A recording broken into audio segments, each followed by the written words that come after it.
ഒരു സ്മരണയോടുകൂടി ശ്രീമദ് ഭഗവത്ഗീത ശങ്കരഭാഷ്യം ദ്വിതീയ അധ്യായം 47-ാം ശ്ലോകം.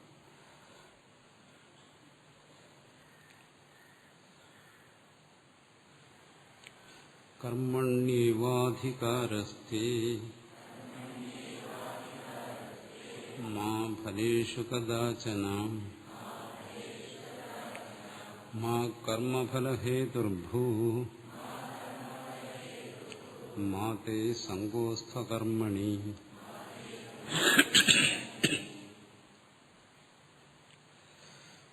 കർമ്മയോഗത്തിന്റെ സവിശേഷത. ഒരു കർമ്മയോഗി കർമ്മയോഗത്തെ എങ്ങനെയാണ് ധരിക്കേണ്ടത്, മനസ്സിലാക്കേണ്ടത്, അതാണിവിടെ നമ്മൾ ചർച്ച ചെയ്യുന്നത്. അത് പ്രധാനമായി പറഞ്ഞു. കർമ്മണ്യേവ അധികാരസ്ഥേ, നിനക്ക് കർമ്മത്തിനാണ് യോഗ്യത. മാ ഫലേഷു കഥാചന, ഒരിക്കലും കർമ്മത്തിൽ ഉള്ള സ്വാതന്ത്ര്യം ജീവന് ഫലത്തിലില്ല എന്ന് പറഞ്ഞു.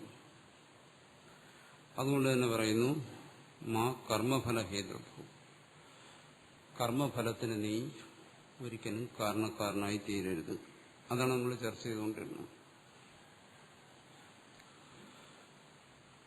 കർമ്മഫലങ്ങൾ എന്താണെന്ന് പറഞ്ഞു.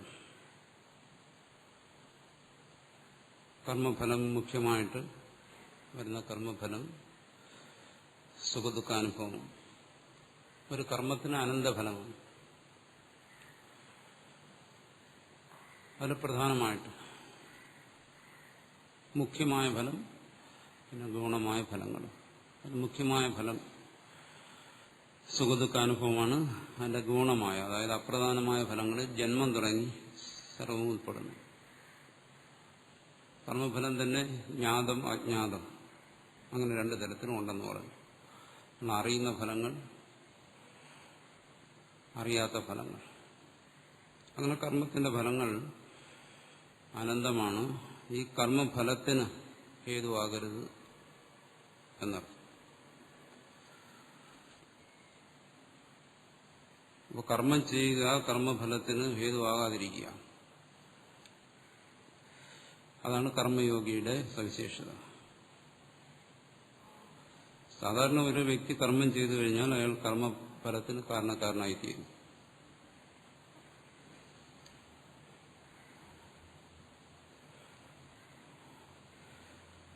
ഈ വിഷയവും പല ഭാഗങ്ങളിലും വിശദമായി ചർച്ച ചെയ്തിട്ടുണ്ട്.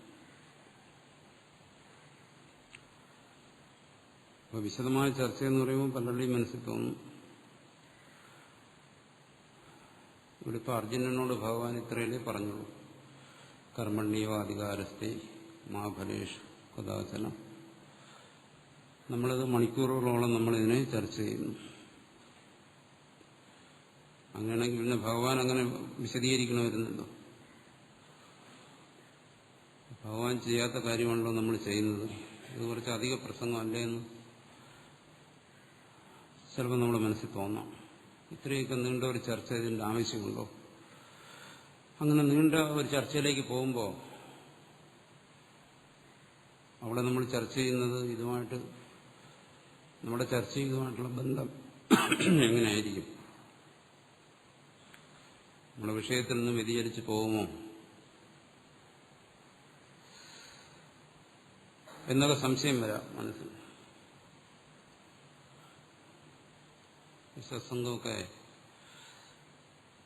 വളരെ ശ്രദ്ധയോടുകൂടി ശ്രദ്ധിച്ചിട്ടുള്ള പലരും ചോദിച്ചിട്ടുള്ള ചോദ്യമാണത്. ഇത്രയൊക്കെ ഒരു വിശദീകരണവും ചിന്തയൊക്കെ ഇതിന് ആവശ്യമുണ്ടോ, അല്ലെങ്കിൽ ഈ ചിന്തിക്കുന്നതൊക്കെ ഇതുമായിട്ട് ബന്ധപ്പെട്ട കാര്യമാണോ എന്ന്. അങ്ങനെ ഇതിനൊരു ചിന്ത ആവശ്യമുണ്ടോ എന്നുള്ളതാണ്. കാരണം സാധാരണഗതിയിൽ ഗീത പലതരത്തിലാണ്. ഞാൻ മുമ്പ് പറഞ്ഞല്ലോ, ചിലരിതിനെ പട്ടുകൊണ്ട് പൊതിഞ്ഞിട്ട് വെഞ്ചാപനം കൊണ്ട് വീശും, ആരതിയും പൂജയൊക്കെ നടത്തും. അങ്ങനെ ഗീത ആരാധിക്കുന്നവരുണ്ട്. ഗീതയിലുണ്ട് ഗീത ആരതി ശ്ലോകം. ഗീതയ്ക്ക് തന്നെ പ്രത്യേകിച്ച് ആരതി ശ്ലോകമുണ്ട്. അത് ചൊല്ലി ദീപാരാധന നടത്തുന്നവരുണ്ട്. അതും ഗീതയോടുള്ള ആദരവാണ്, ഭക്തിയാണ്. ചിലരങ്ങനെയല്ല ചെയ്യുന്നത്, ഗീതയെ എന്നും നിത്യം പാരായണം ചെയ്യും. അങ്ങനെ ഇത് മനഃപ്പാഠം ചെയ്യും, ഇത് ഓർമ്മയിൽ സൂക്ഷിച്ചു വയ്ക്കും. അതുകൊണ്ട് സംതൃപ്തരാകുന്നവരുമുണ്ട്. ചിലരങ്ങനെയല്ല, ഇത് വായിച്ചതിന്റെ പദാർത്ഥങ്ങൾ മനസ്സിലാക്കും. ഗീത പഠിക്കുന്നു, ഗീതയുടെ പദാർത്ഥങ്ങൾ വാച്യാർത്ഥങ്ങളൊക്കെ മനസ്സിലാക്കുന്നു. അങ്ങനെയുള്ളവരുമുണ്ട്. പക്ഷെ ഇവിടെ ഭഗവാൻ പറഞ്ഞിരിക്കുന്നത് എന്താണോ, ഒന്ന് രണ്ട് കാര്യങ്ങൾ പറഞ്ഞിട്ടുണ്ട് ഗീതയെ സംബന്ധിച്ച്. നമ്മൾ ഈ ചർച്ച ചെയ്യുമ്പോൾ അതിനെക്കുറിച്ച് ഗഹനമായി ചിന്തിക്കുമ്പോൾ അധിക പ്രസംഗമാണ്, അധികപ്പറ്റാണെന്ന് നമുക്ക് തോന്നാതിരിക്കണമെങ്കിൽ അറിഞ്ഞിരിക്കണം. ഒന്ന്, ഭഗവാൻ പറഞ്ഞിരിക്കുന്നത് ഇത് ഗുഹ്യതമം ശാസ്ത്രം, ഗുഹ്യതരം മയ, ഇത് അത്യധികം ഗുഹ്യതമം രഹസ്യ സ്വഭാവമുള്ള ഒന്നാണ് എന്ന് പറഞ്ഞിരിക്കുന്നു. ഗുഹ്യതരം ഒന്നുകൂടെ ആവർത്തിച്ച് പറഞ്ഞു. അത് രഹസ്യമെന്ന് പറഞ്ഞാൽ പോരാ, രഹസ്യങ്ങളിൽ വെച്ച് രഹസ്യമാണ് എന്നാണ്. അപ്പൊ ഇത് ദീപാരാധന നടത്തുന്നവരെ സംബന്ധിച്ചും ഇതിന്റെ പദാർത്ഥം കൊണ്ട് കൃതകൃത്യരാകുന്നവരെ സംബന്ധിച്ചും പിന്നെ ഇതിന് രഹസ്യങ്ങളൊന്നുമില്ല. പിന്നെ എന്താ ഭഗവാൻ രഹസ്യം എന്ന് പറഞ്ഞിരിക്കുന്നത്? വായിച്ച് മനസ്സിലായല്ലോ, കർമ്മണ്യവ അധികാരം, കർമ്മത്തിലാണ് നിനക്ക് അധികാരം, ഇതിനെന്താ രഹസ്യം? സംഗതി സ്പഷ്ടം ഇല്ല. ഇത് രഹസ്യം എന്ന് പറഞ്ഞതിന് ശേഷം പിന്നീട് അവസാനം ഭഗവാൻ എന്താണ് പറയുന്നത്? വിമർശീത അശേഷേണ എന്നൂടെ പറയുന്നുണ്ട്. അവിടെയാണ് പ്രാധാന്യം. ഏതത് അശേഷേണ വിമർശ്യ എന്നാണ്. ഇത് ആദ്യന്തം, ഇതിൽ പറയുന്ന കാര്യങ്ങളെ വിമർശനം ചെയ്തിട്ട്, എന്നുവെച്ചാൽ ഗാഠമായി ഗഹനമായി ചിന്തിച്ചിട്ട് വേണം ഇതിന്റെ താല്പര്യം എന്താണെന്ന് മനസ്സിലാക്കാൻ. അതുകൊണ്ടാണ് നമുക്ക് അധിക പ്രസംഗം വേണ്ടി വരുന്നത്. അതായത് ഇതിനെക്കുറിച്ച് ഗഹനമായി ചിന്തിക്കണം. ഗഹനമായി ചിന്തിച്ചു കഴിഞ്ഞാലേ ഇതിന്റെ ആശയം, ഗീതയിൽ പറയുന്ന ആശയം എന്താണെന്ന് മനസ്സിലാവും. അല്ല, ഗീതാ ശ്ലോകത്തിന്റെ പരിഭാഷ വായിക്കുമ്പോൾ നമുക്ക് പ്രതീതമാകുന്ന ആശയങ്ങൾ പോരാ ഗീത മനസ്സിലാക്കുന്നത്. അതുകൊണ്ട് അശേഷേണ വിമർശ്യ എന്ന് അർജുനനോട് പറഞ്ഞിട്ടുണ്ട്. ഗീതയെക്കുറിച്ച് ചിന്തിക്കുമ്പോഴെല്ലാം ഇത് മനസ്സിൽ കരുതണം. ഇതെങ്ങനെ വായിച്ച് മനസ്സിലാക്കേണ്ട ഒരു കാര്യമല്ല, മറിച്ച് ചിന്തിച്ച് സ്വാംശീകരിക്കേണ്ട ഒരു കാര്യമാണ്.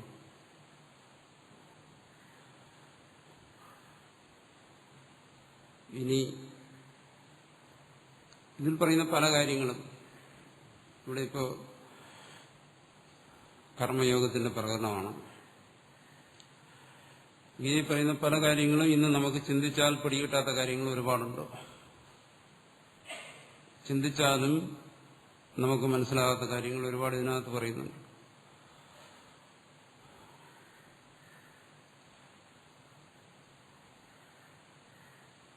ദേവന്മാർക്കും ദാനവന്മാർക്കും ഒന്നും മനസ്സിലാകാത്ത കാര്യങ്ങൾ ഇതിനകത്തുണ്ടെന്നാണ് പറയുന്നത്.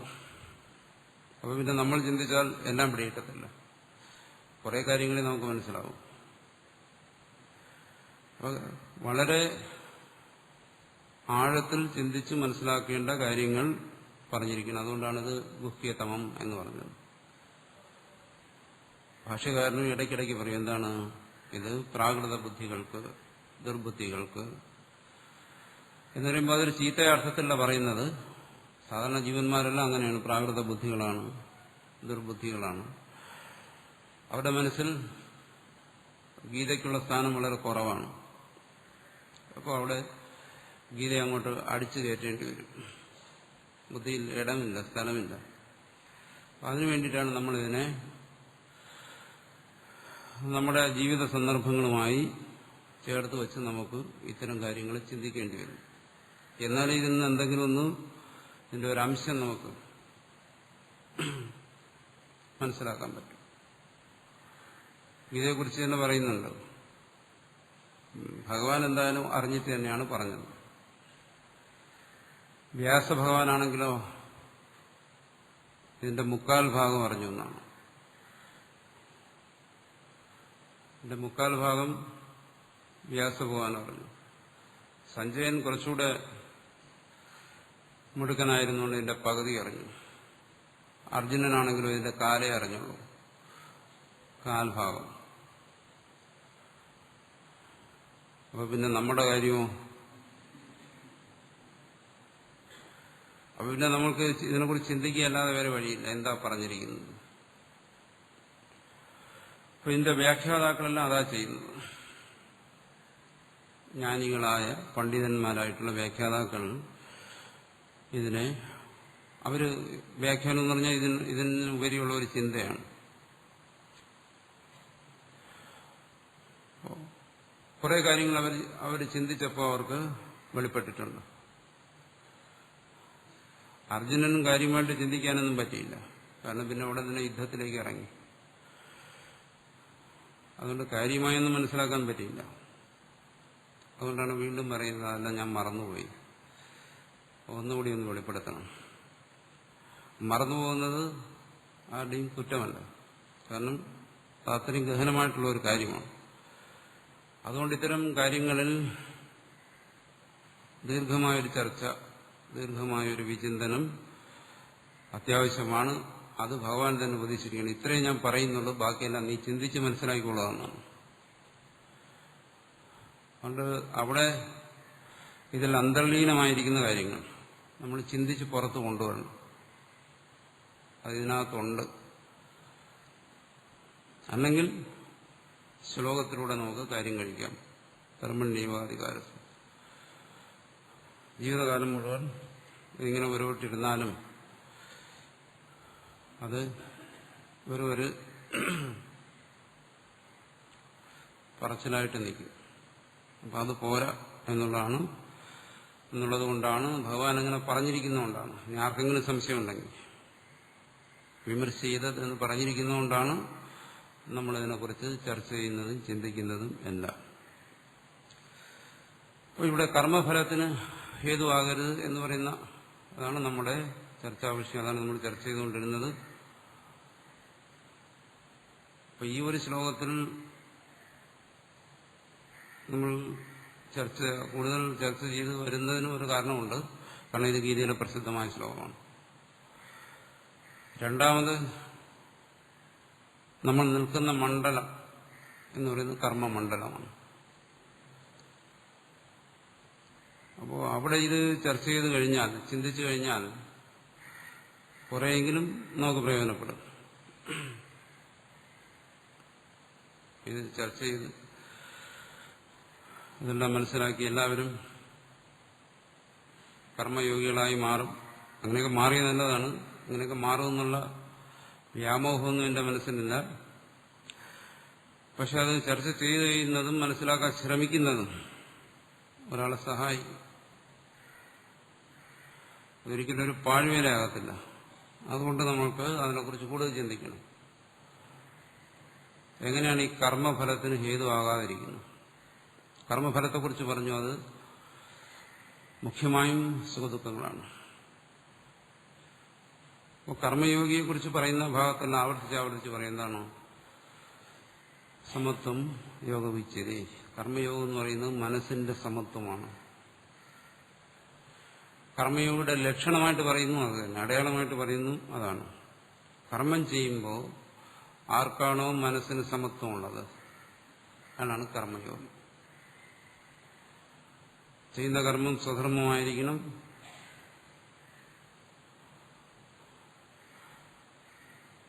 ചെയ്യുന്ന കർമ്മം പരോപകാരപരമായിരിക്കണമെന്ന് പ്രത്യേകിച്ച് പറയേണ്ട കാര്യമില്ല.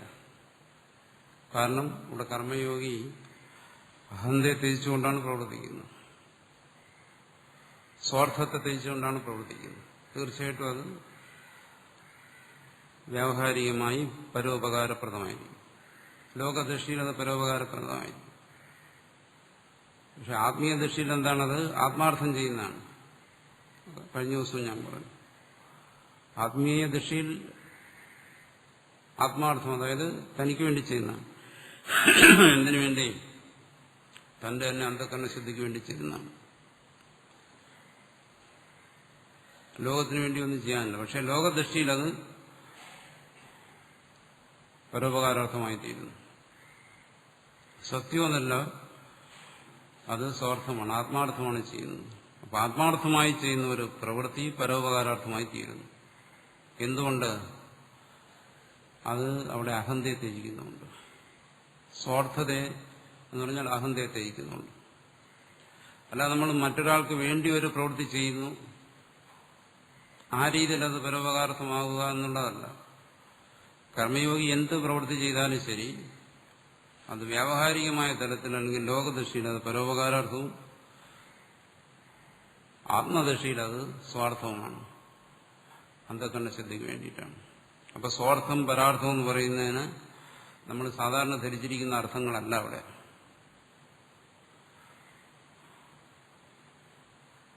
ലോകസേവനം എന്ന് പറയുന്നത് അതവിടെ അതല്ല.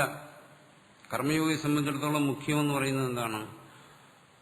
അന്ധകരണ ശുദ്ധിയാണ്. അയാളുടെ ശ്രദ്ധ കേന്ദ്രീകരിച്ചിരിക്കുന്നത് അന്ധകരണ ശുദ്ധിയിലാണ്. ബാക്കിയുള്ള കാര്യങ്ങളെല്ലാം രണ്ടാമതേ വരുന്നുള്ളൂ, ലോകസേവനവും മറ്റും. അക്കാര്യത്തിൽ തർക്കമില്ല. ചെയ്യുന്ന പ്രവൃത്തി എന്ന് പറയുന്നത്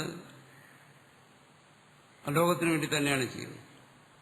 പക്ഷെ കർമ്മയുടെ ശ്രദ്ധ ലോകത്തിലല്ല, തന്നിലാണ്.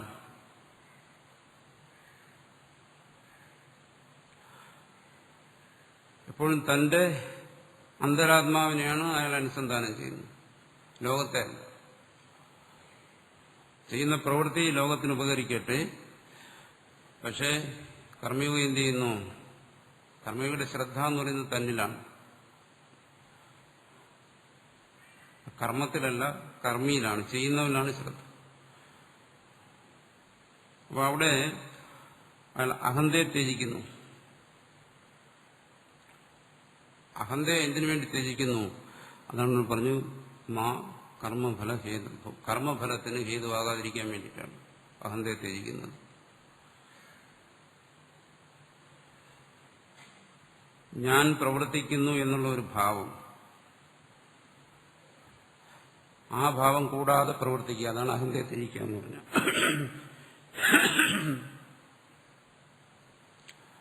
കർമ്മം ചെയ്യുമ്പോൾ ഞാനിത് ചെയ്യുന്നു എന്നുള്ളൊരു ഭാവം മനസ്സിൽ വരും. എന്തുകൊണ്ട്? നമ്മൾ ആ കർമ്മത്തിന്റെ പ്രാധാന്യത്തെക്കുറിച്ച് ചിന്തിക്കുമ്പോഴും മറ്റും എപ്പോഴും വരത്തില്ല. പ്രവർത്തിച്ചുകൊണ്ടിരിക്കുമ്പോഴെല്ലാം ഞാൻ ചെയ്യുന്നു എന്നുള്ളൊരു ഭാവത്തെ നമ്മൾ ആവർത്തിക്കുന്നില്ല. പക്ഷേ ആ ഭാവം വരും, പ്രവൃത്തിയുടെ ഏതെങ്കിലും ഘട്ടങ്ങളിൽ വരും. ഒരു പ്രവൃത്തി നമ്മൾ നല്ലവണ്ണം ചെയ്യാൻ കഴിഞ്ഞു കഴിഞ്ഞാൽ, അല്ലെങ്കിൽ നമ്മളെ പ്രവൃത്തിക്ക് സമൂഹത്തിൽ അംഗീകാരം കിട്ടിക്കഴിയുമ്പോൾ, അല്ലെങ്കിൽ നമ്മുടെ പ്രവൃത്തിയെ മറ്റുള്ളവർ അഭിനന്ദിക്കുമ്പോൾ, അല്ലെങ്കിൽ പ്രവൃത്തി കൊണ്ട് നമ്മൾ ലൗകികമായ എന്തെങ്കിലും ഫലങ്ങൾ ആഗ്രഹിക്കുമ്പോൾ, സ്ഥാനം, മാനം, ധനം, പ്രശസ്തി, അംഗീകാരം തുടങ്ങിയ കാര്യങ്ങൾ, ഇതിനെയെല്ലാം കുറിച്ചുള്ള ചിന്ത വരുമ്പോൾ അവിടെ ഞാനെന്നുള്ള ഭാവം വരും. പ്രവൃത്തിയിൽ മുഴുകുമ്പോൾ എന്ത് ചെയ്യുന്നു? അവിടെ ആത്മവിസ്മൃതിയാണ്. തന്നെക്കുറിച്ച് തന്നെ മറക്കും. നമ്മൾ ഏതെങ്കിലും ഒരു പ്രവൃത്തിയിൽ വളരെ താല്പര്യപൂർവ്വം പ്രവർത്തിച്ചുകൊണ്ടിരിക്കുമ്പോൾ അവിടെ ഞാനെന്നൊന്നും ആരും പറയാറില്ല. തന്നെ മറന്നാണ് പ്രവർത്തിക്കുന്നത്.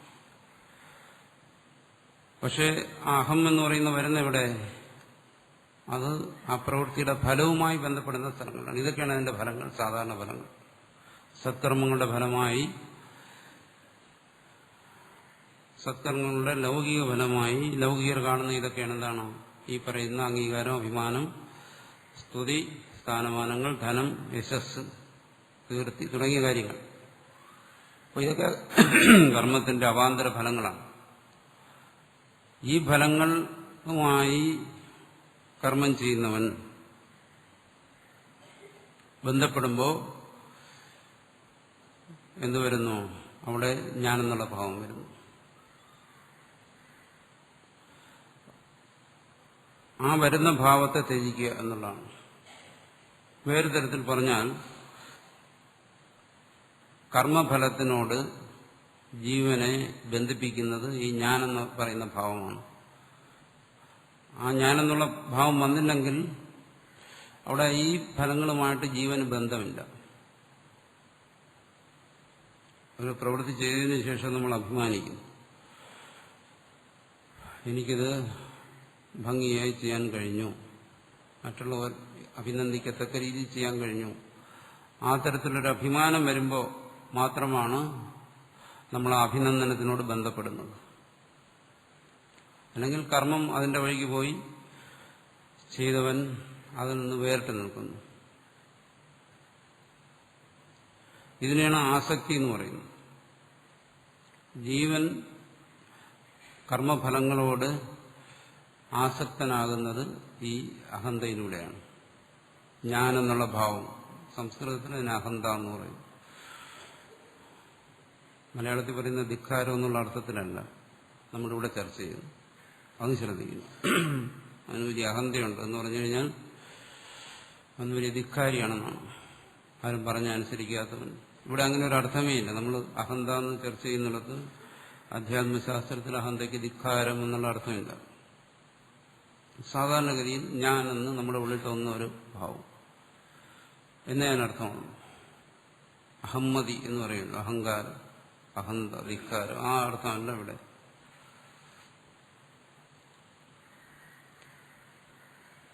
അത്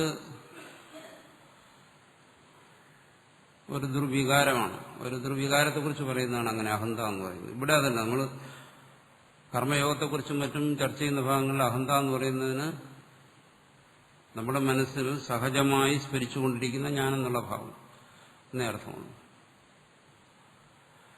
അത് ഒരു കർമ്മത്തെ അതിന്റെ ഫലങ്ങളെക്കുറിച്ച് ചിന്തിക്കുമ്പോൾ ആ ജീവനിൽ പ്രകടമായി വരുന്നു. ഒരു കർമ്മത്തെ ഒരാൾ അതിന്റെ പൂർണ്ണമായി ആ കർമ്മം അനുഷ്ഠിക്കുന്നു. ഒരു കർമ്മത്തെ ശരിയായ രീതിയിൽ അയാൾ പൂർത്തിയാക്കുന്നു. പറയുമല്ലോ പെർഫോമൻസ് കർമ്മത്തിന്റെ, അവിടെയും അഹന്ത വരും, ഞാനെന്ന ഭാവം വരും. അതെനിക്ക് നല്ലവണ്ണം ചെയ്യാൻ കഴിയുന്നു എന്നൊരു തോന്നുന്നു. ഇവിടെയെല്ലാം അഹന്ത വരുന്നത്. അഹം അവിടെ പെട്ടെന്ന് തലവെക്കും. നമ്മൾ സംഭാഷണത്തിൽ ഞാനെന്ന് പറയുമല്ലോ. അങ്ങനെ സംഭാഷണത്തിൽ ഞാനെന്ന് പറയുക, ചിന്തിക്കുന്നിടത്ത് ഞാനെന്ന് പറയുക, അങ്ങനെ പറയുന്നതുകൊണ്ട് ഒരാളുടെ അഹന്തയൊന്നും വരത്തില്ല. അങ്ങനെ വരുമെന്ന് കരുതിയിട്ട് ചിലർ ഞാനെന്ന് പറയുന്നതിന് വരെ നോം എന്നൊക്കെ പറഞ്ഞോളാം. ഇംഗ്ലീഷുമല്ല മലയാളമല്ലാത്ത എന്ന് പറഞ്ഞെന്ന് വിചാരിച്ച് ഈ പറയുന്ന സാധനം പോകത്തൊന്നുമില്ല. അഹന്ത ഉണ്ടെങ്കിൽ അത് ഏത് ഭാഷ ഉപയോഗിച്ചാലും മതി. ഞാനെന്ന് പറയുന്നതിന് ഒരു നീ എന്ന് ഉപയോഗിച്ചാലും അതവിടെ തന്നെ കാണും.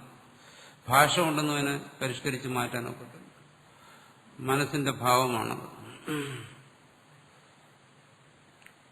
അന്ധകരണത്തിന്റെ ഒരു പരിണാമമാണ് ഈ അഹം എന്നുള്ള ഭാവം. അപ്പോൾ അത് സദാസമയവും ജീവനെ കർമ്മഫലങ്ങളുമായി ബന്ധപ്പെടുത്തുന്നു.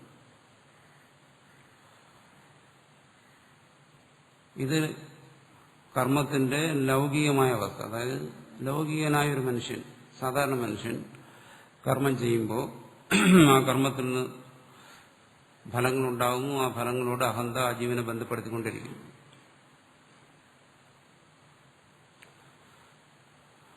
അപ്പോൾ കർമ്മഫലത്തോട് അഹന്ത ജീവനെ ബന്ധപ്പെടുത്തുകയാണെങ്കിൽ എന്ത് വരുന്നു? മനസ്സിൽ അസമത്വം വരും, സമത്വം വരത്തില്ല.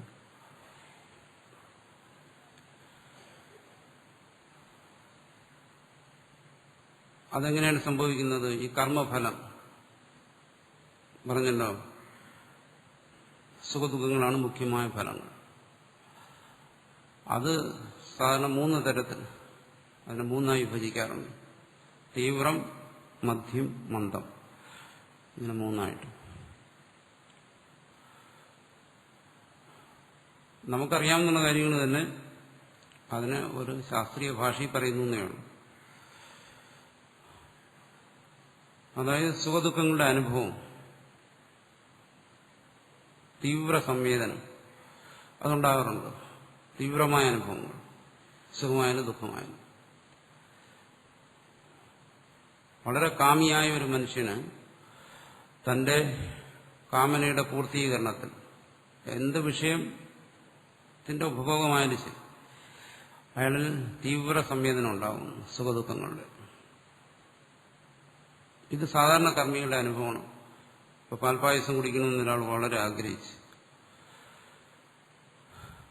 അയാൾക്ക് അത് കിട്ടി, അയാളത് അനുഭവിക്കുന്നു, മനസ്സിന് വളരെ ആഹ്ലാദം ഉണ്ടാകും. അതാണ് അതിന്റെ തീവ്ര സംവേദനം. ഈ തീവ്രമായ സംവേദനത്തിന് എന്താണ് സംഭവിക്കുന്നത്? അഹന്തയുടെ തീവ്രമായ പരിണാമം ഉണ്ടാകും. അന്ധകരണ പരിണാമമാണ് സുഖം, അന്ധകരണത്തിന്റെ തന്നെ പരിണാമമാണ് അഹന്തയും. അത് മനസ്സിലാക്കണം. അന്ധകരണം തീവ്രമായി പരിണമിക്കുന്നതാണ് തീവ്ര സംവേദനം.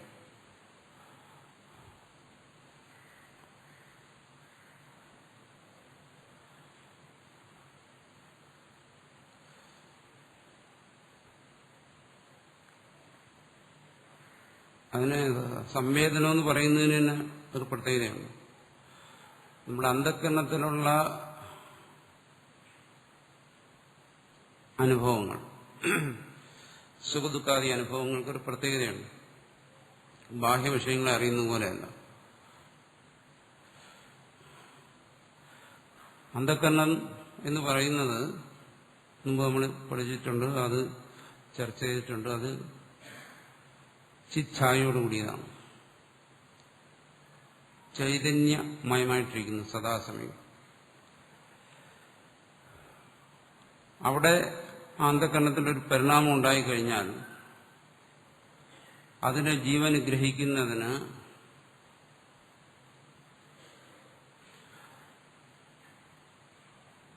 മറ്റൊരു ജ്ഞാനത്തിന്റെ ആവശ്യമില്ല. അതായത് ബാഹ്യമായ വസ്തുക്കൾ, പുസ്തകമിരിക്കുന്നു, ആ പുസ്തകവും വാസ്തവത്തിൽ ഈ ചൈതന്യത്തിന്റെ തന്നെ പരിണാമമാണ് എന്ന് പറയാൻ നമുക്ക് ഒരു തരത്തിൽ. പക്ഷെ അതിനെ നമുക്ക് ഗ്രഹിക്കുന്നതിന് വേറൊരു അറിവിന്റെ ആവശ്യമുണ്ട്.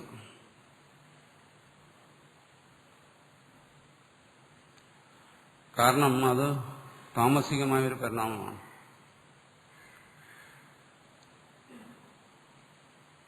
അത് നമ്മൾ പറയുന്നുണ്ടല്ലോ, അത് പുസ്തകജ്ഞാനം കൊണ്ട് പുസ്തകത്തെ അറിയുന്നു. പക്ഷേ ഈ സുഖദുഃഖ ജ്ഞാനം എന്ന് പറയുന്നത് അങ്ങനെയല്ല. സുഖദുഃഖങ്ങൾ അന്ധകരണത്തിന്റെ പരിണാമമാണ്, സാത്വികമായ പരിണാമമാണ്. അത് ഈ ചൈതന്യത്തോട് അടുത്ത് നിൽക്കുന്നതാണ്.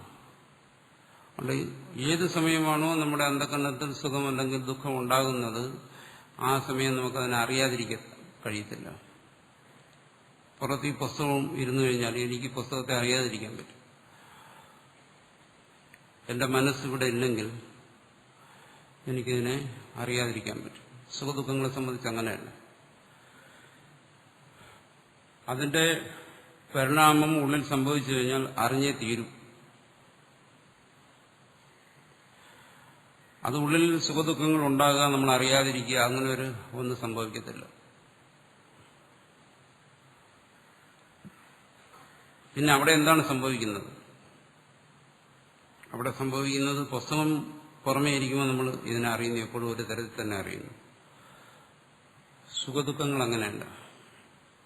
അത് തീവ്രം, മധ്യം, മന്ദം, ഇങ്ങനെ അതിനെ പൊതുവായി പറയുകയാണ്.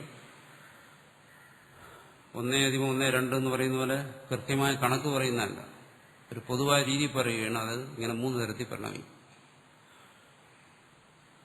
തീവ്രമായ അന്ധകരണത്തിന്റെ സുഖപരിണാമം വരുമ്പോൾ നമുക്കവിടെ തീവ്രമായ സംവേദന വരും. ശക്തമായ സുഖദുഃഖങ്ങൾ നമ്മൾ അറിയുന്നു.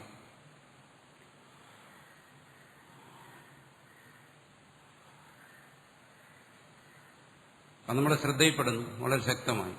ആ സുഖം വരുമ്പോൾ നമ്മൾ വളരെയധികം ആഹ്ലാദിക്കുന്നു. ദുഃഖം വരുമ്പോൾ നമ്മൾ വളരെയധികം, നമ്മളില്ലല്ലോ, കനത്ത ദുഃഖം എന്ന് പറയുന്നു, അതനുഭവിക്കുന്നു. അവിടെ എന്ത് ചെയ്യുന്നു? ജീവനെ ഇത് അനുഭവിപ്പിക്കുന്നതിനുള്ള മീഡിയ എന്ന് പറയുന്നത് എന്താണ്? അതാണ് ഞാനെന്നുള്ള ഭാവം. അന്ധകരണം തന്നെ ഒരു തരത്തിൽ സുഖദുഃഖ രീതിയിൽ പരിണമിക്കുകയും വേറൊരു തരത്തിൽ ഞാനെന്നുള്ള ഭാവത്തിൽ പരിണമിക്കുകയും ചെയ്യുന്നു. ഇത് രണ്ടും ഒരേ സമയം ഒരേ സ്ഥലത്ത് നടക്കുന്നു.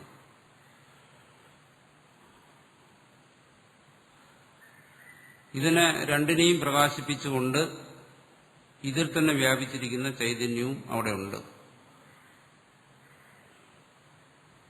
സാങ്കേതികമായി ഇതിന് സാക്ഷിഭാസ്യം എന്നെല്ലാം പറയും. അദ്വൈത ഗ്രന്ഥങ്ങളിൽ ഇതിനെക്കുറിച്ച് ചർച്ച ചെയ്യുന്ന ഭാഗത്തൊക്കെ പറയും. മധുസൂദനൻ ഉടൻ ചോദിക്കുക, ഏത് പുസ്തകത്തിൽ പറഞ്ഞു?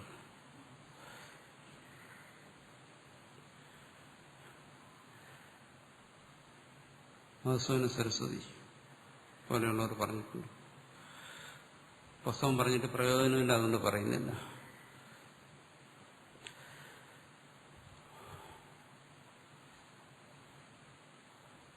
അപ്പോ അവിടെ എന്താണ് സംഭവിക്കുന്നത്? അന്ധകരണം ചൈതന്യത്തിന്റെ ഛായയോടുകൂടിയിരിക്കുന്നു. ചൈതന്യ ഛായയോടുകൂടിയിരിക്കുന്നു എന്നുള്ളതും ഞാൻ മുമ്പ് ബ്രഹ്മസൂത്രത്തിന്റെ ക്ലാസ്സിലും മറ്റും വിശദീകരിച്ചിട്ടുണ്ട്. അത് നമ്മൾ സാധാരണ ഉദ്ദേശിക്കുന്ന പോലെ ബിംബ പ്രതിബിംബ ഭാവത്തിലൊന്നും അല്ല. അതൊരു ഉദാഹരണത്തിന് വേണ്ടി പറയുന്നതാണ്. ചൈതന്യം വിട്ടിരിക്കാൻ വയ്യാത്ത ഒരവസ്ഥ എന്നേ അതിനർത്ഥമുള്ളൂ.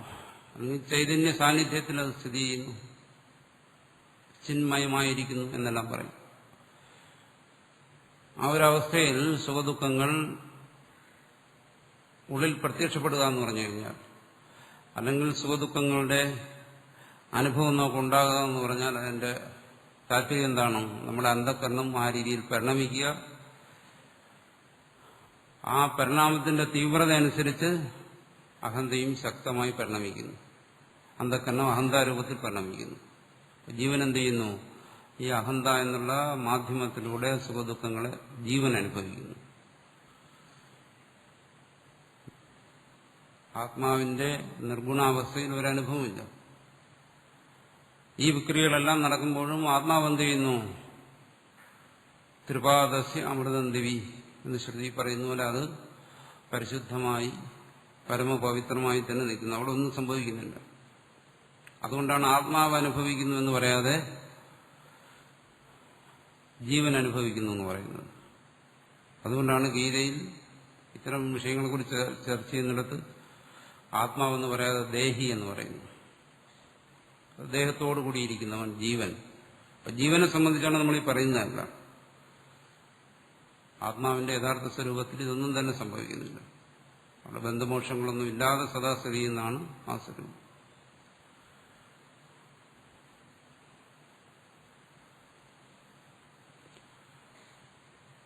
തീവ്ര സംവേദനങ്ങളിൽ, നമ്മുടെ ഉള്ളിൽ ഉണ്ടാകുന്ന തീവ്ര സംവേദനങ്ങളിൽ എന്ത് ചെയ്യുന്നു?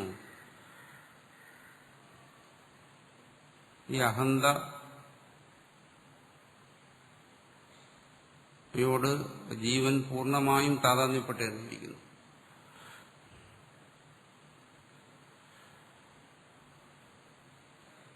അതിന് തീവ്ര സംവേദന ഉണ്ടാകുന്നതിന് കാരണം എന്താണ്? ഈ ജീവന്റെ കാമനയാണ്, ശക്തമായ പൂർവ്വവാസനകളാണ്. അതാണ് പാൽപ്പായസം കുടിക്കുമ്പോൾ നമുക്ക് അത്യധികമായ ആഹ്ലാദം ഉണ്ടായത്. അതിന് കാരണമായിരിക്കുന്നത് ശക്തമായ പൂർവ്വവാസനകളും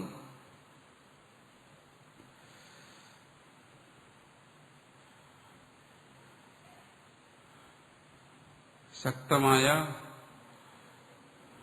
ജീവൻ അതിനോടുള്ള ബന്ധവുമാണ്. കർമ്മബന്ധം, ഇനി പറയും കർമ്മബന്ധം പ്രഹാസിച്ചു. ആ വാസനകൾ കൊണ്ടാണ് ആ കർമ്മബന്ധം വരുന്നത്. ഇത് സാധാരണ മനുഷ്യരിൽ എല്ലാം സംഭവിച്ചുകൊണ്ടിരിക്കുന്നു. നമ്മൾ ഏത് പ്രവൃത്തി ചെയ്താലും ആ പ്രവൃത്തിയുടെ സ്വഭാവം അനുസരിച്ച് അതിന്റെ ഫലമുണ്ടാകുന്നു. ചിലപ്പോൾ അത് തീവ്രതരമായി പരിണമിച്ചുകൊണ്ടിരിക്കും. അതിനനുസരിച്ച് സുഖദുഃഖാനുഭവങ്ങൾ ഉണ്ടാകുന്നു. അഹന്ത ആ സുഖദുഃഖ അനുഭവങ്ങളെ അഹന്തയിലൂടെ ജീവൻ അറിയുന്നതാണ്. ഞാൻ സുഖിക്കുന്നു, ഞാൻ ദുഃഖിക്കുന്നു എന്നെല്ലാം നമ്മൾ പറയുന്നത്. എനിക്ക് സുഖാനുഭവം ഉണ്ടായി, എനിക്ക് ദുഃഖാനുഭവം ഉണ്ടായി, ഞാൻ വേദനിക്കുന്നു, ഞാൻ സന്തോഷിക്കുന്നു എന്നെല്ലാം നമ്മൾ പറയുന്നതാണ്. ജീവൻ അഹന്തയിലൂടെ ആ സുഖദുഃഖ അനുഭവങ്ങളുടെ തീവ്രമായ അനുഭവത്തെ ഉള്ളതാണ്. ഇനി ഇതിന്റെ തന്നെ മധ്യമമായിട്ടുള്ള പരിണാമം എങ്ങനെയാണ്? നമ്മൾ പാൽപ്പായസം തന്നെ കുടിച്ചുകൊണ്ടേയിരിക്കും. വളരെ ആഗ്രഹിച്ചു കിട്ടിയതാണ്, പക്ഷെ അതെന്നും അനുഭവിച്ചുകൊണ്ടേയിരിക്കുന്നു.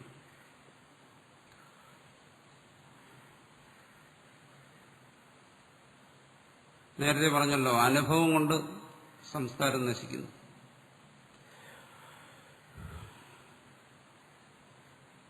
ഉള്ളിലുള്ള കാമനകൾക്ക് ശാന്തി വരുന്നു. അന്ധകരണത്തിന്റെ പരിണാമം ദുർബലമാകുന്നു. അതാണ് ആദ്യം കുടിച്ച അത്രയും സന്തോഷം പിന്നീട് കുടിക്കുമ്പോൾ തോന്നാത്തത്. എല്ലാ ദിവസവും ആശ്രമത്തിൽ പാൽപ്പായസം ഉണ്ടാക്കി തന്നു കഴിഞ്ഞാൽ പാൽപ്പായസവും കഞ്ഞിവെള്ളവും തമ്മിൽ നമുക്കൊരു വ്യത്യാസം തോന്നുന്നില്ല. അത് വെറും കഞ്ഞിയുടെ വെള്ളം പോലെ തോന്നും. ആവർത്തനം കൊണ്ട് എന്ത് ചെയ്യുന്നു? എല്ലാ സുഖവും നമുക്ക് മന്ദമായി അനുഭവപ്പെടുന്നു. അത് രണ്ടാമത് സംഭവിക്കുന്നതാണ്. മധ്യമം, മന്ദമല്ല മധ്യമം.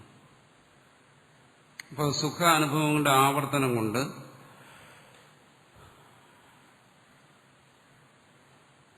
നമുക്കെന്ത് ചെയ്യുന്നു? അതിന്റെ തീവ്രത കുറയുന്നതായിട്ട് നമുക്ക് അനുഭവപ്പെടുന്നു. അപ്പോൾ ചിലർ അതിനൊന്നുകൂടെ മധുരമാക്കാൻ ചിലപ്പോൾ ശകലം മുളക് പൊടി ചേർത്ത് നോക്കും. ഏതെങ്കിലും തരത്തിൽ അതിനൊന്നുകൂടെ പഴയതുപോലെ ആക്കാൻ, അതിന്റെ രൂപഭാവങ്ങൾ മാറ്റിക്കഴിഞ്ഞാൽ വീണ്ടും തീവ്രമാക്കാം. പക്ഷേ സാധാരണഗതിയിൽ അത് അന്ധകരണം അവിടെ എന്തുകൊണ്ടാണ്? ആ തീവ്രമായ സംവേദനങ്ങൾ കൊണ്ട് അതൊരു കർമ്മഫലമായി വരുന്നതാണ്. ആ സംസ്കാരം കുറെ നശിക്കുന്നു. ഇനി അനുഭവം കൊണ്ട് കൂടുതൽ തീവ്രമാവുന്നതുകൊണ്ട് ചില അനുഭവങ്ങൾ നമുക്കെന്ത് ചെയ്യുന്നു? അനുഭവം കൊണ്ട് അത് വർദ്ധിച്ചു വരും. അങ്ങനെ വരുന്നു. അത് വേറെ സന്ദർഭത്തിൽ അത് വേറെ രീതിയിൽ വരുന്നതാണ്. അത് വെച്ചാൽ അതിന്റെ തുടക്കം ത്തേക്കാൾ തീവ്രമായ തലങ്ങൾ ബാക്കിയുണ്ട്. അതനുഭവിക്കുന്നതിനുള്ള കർമ്മസംസ്കാരം വേറെ കിടപ്പുണ്ട്. അതുകൊണ്ടാണ് ചിലപ്പോൾ ചില അനുഭവങ്ങൾ തീവ്രത്തിൽ നിന്ന് തീവ്രതമമായി പോകുന്നു. പക്ഷെ സാധാരണഗതിയിൽ പറയുന്നതാണ് എന്താണത്? തീവ്രത്തിൽ നിന്ന് അത് മധ്യമത്തിലേക്ക് വരുന്നു. അപ്പൊ സാധാരണ മനുഷ്യരുടെ എല്ലാ അനുഭവങ്ങളും തീവ്രം, മധ്യമം ഇത്തരത്തിൽ നിൽക്കും.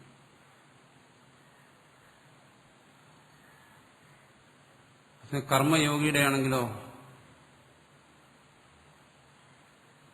കർമ്മയോഗിയെ സംബന്ധിച്ചിടത്തോളം ഈ സുഖദുഃഖാനുഭവങ്ങൾ മന്ദമായിരിക്കും. അതായത് കർമ്മങ്ങളിൽ നിന്നും ആർജിക്കുന്ന സുഖദുഃഖാനുഭവങ്ങൾ അത് മന്ദമായിരിക്കും. നമ്മൾ ഒരു പ്രവൃത്തി ചെയ്തുകൊണ്ടിരിക്കുന്നു. ആ പ്രവൃത്തി ചെയ്യുമ്പോൾ നമുക്ക് ആ പ്രവൃത്തിയിൽ ഒരു സുഖം. നമ്മൾ പറയുമല്ലോ, ആ ജോലി ചെയ്യുന്നത് നല്ല സുഖമാണ്, ജോലി അനായാസമായി ചെയ്യാൻ കഴിയുന്നത് അതുകൊണ്ട് ആ ജോലി ചെയ്യുന്നത് സുഖമാണ്. അപ്പോൾ ഒരു പ്രവൃത്തി ചെയ്തുകൊണ്ടിരിക്കുന്ന സമയത്ത് നമ്മൾ സുഖം അനുഭവിക്കുന്നുണ്ട്. നമ്മൾക്ക് ഇഷ്ടമുള്ള പ്രവൃത്തി ചെയ്യുമ്പോൾ, അനുകൂലമായ പ്രവൃത്തി ചെയ്യുമ്പോൾ നമുക്ക് സുഖം അനുഭവിക്കുന്നുണ്ട്. അപ്പോൾ നമ്മൾ ചിന്തിക്കും, ഒരുപക്ഷെ ധരിക്കും എന്താണ് നമ്മൾ ചെയ്യുന്ന പ്രവൃത്തിയുടെ ഫലമാണ് ആ സുഖമെന്ന്. അങ്ങനെ ആയിരിക്കണമെന്നില്ല. നമ്മൾ കഴിഞ്ഞ ദിവസം തന്നെ ചർച്ച ചെയ്തു, നമ്മുടെ കർമ്മവും ഫലവും തമ്മിലുള്ള ബന്ധം നമുക്ക് നിർണ്ണയിക്കാൻ ഒക്കത്തില്ല. നമ്മൾ പ്രവൃത്തി ചെയ്തുകൊണ്ടിരിക്കുമ്പോൾ അനുഭവിക്കുന്ന സുഖം ഒരിക്കലും നമ്മൾ ചെയ്യുന്ന പ്രവൃത്തിയുടെ ഫലമായി വരുന്ന സുഖമായിരിക്കത്തില്ല. സുഖമെന്ന് പറയുന്നതിന് പറഞ്ഞല്ലോ എപ്പോഴും മുഖ്യ കാരണമായിരിക്കുന്ന സംസ്കാരമാണ്. അതുകൊണ്ടാണ് നമ്മൾ സൽപ്രവൃത്തികൾ ചെയ്തുകൊണ്ടിരിക്കുമ്പോഴും ദുഃഖം അനുഭവിക്കേണ്ടി വരുന്നത്. പ്രവൃത്തി ചെയ്യുന്ന സമയത്ത് നമ്മൾ അനുഭവിച്ചുകൊണ്ടിരിക്കുന്ന സുഖം ആ പ്രവൃത്തിയുടെ ഫലമായി വരുന്ന സുഖമല്ല.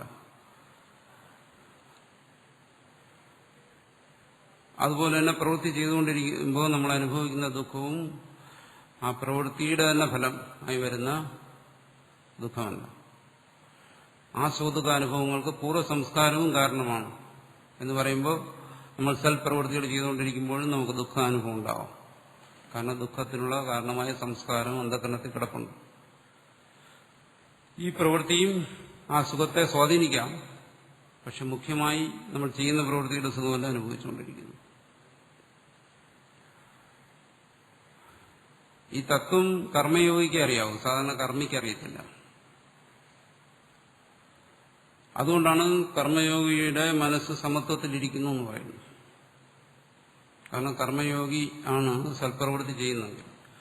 അയാൾ ആ പ്രവൃത്തിയുടെ ഫലമായി അയാൾക്ക് കിട്ടേണ്ട എന്താണ്? പൂജ, ബഹുമാനമാണ്. നമുക്ക് ചിലപ്പോൾ കിട്ടുന്നത് തല്ലാണ്, ദുഃഖം വരും. ഇങ്ങനെ ഒരു പ്രവൃത്തി എന്നൊന്നും ഇങ്ങനെ ഒരു ഫലമാണല്ലോ ഉണ്ടായത്. പരോപകാരം പ്രവർത്തിക്കാൻ പോയി വീട്ടിലിരുന്ന് വീട്ടുകാര്യം നോക്കിയിരുന്നെങ്കിൽ എന്തായാലും തല്ല് വാങ്ങത്തില്ല. ലോക നന്മയ്ക്കായി ഇറങ്ങി തിരിച്ച് തല്ലും വാങ്ങേണ്ടി വരും, ദുഃഖിക്കും.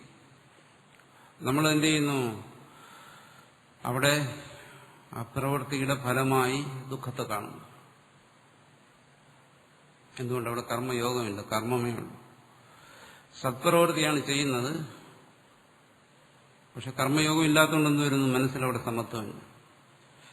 കർമ്മയോഗി മനസ്സിലാക്കുന്നത് എങ്ങനെ? ഈ അനുഭവിക്കുന്ന സത്പ്രവൃത്തിയുടെ ചെയ്തുകൊണ്ടിരിക്കെ വന്ന പ്രതികൂല അനുഭവങ്ങളും ദുഃഖവും എല്ലാം അതിന് കാരണം സംസ്കാരമാണ്.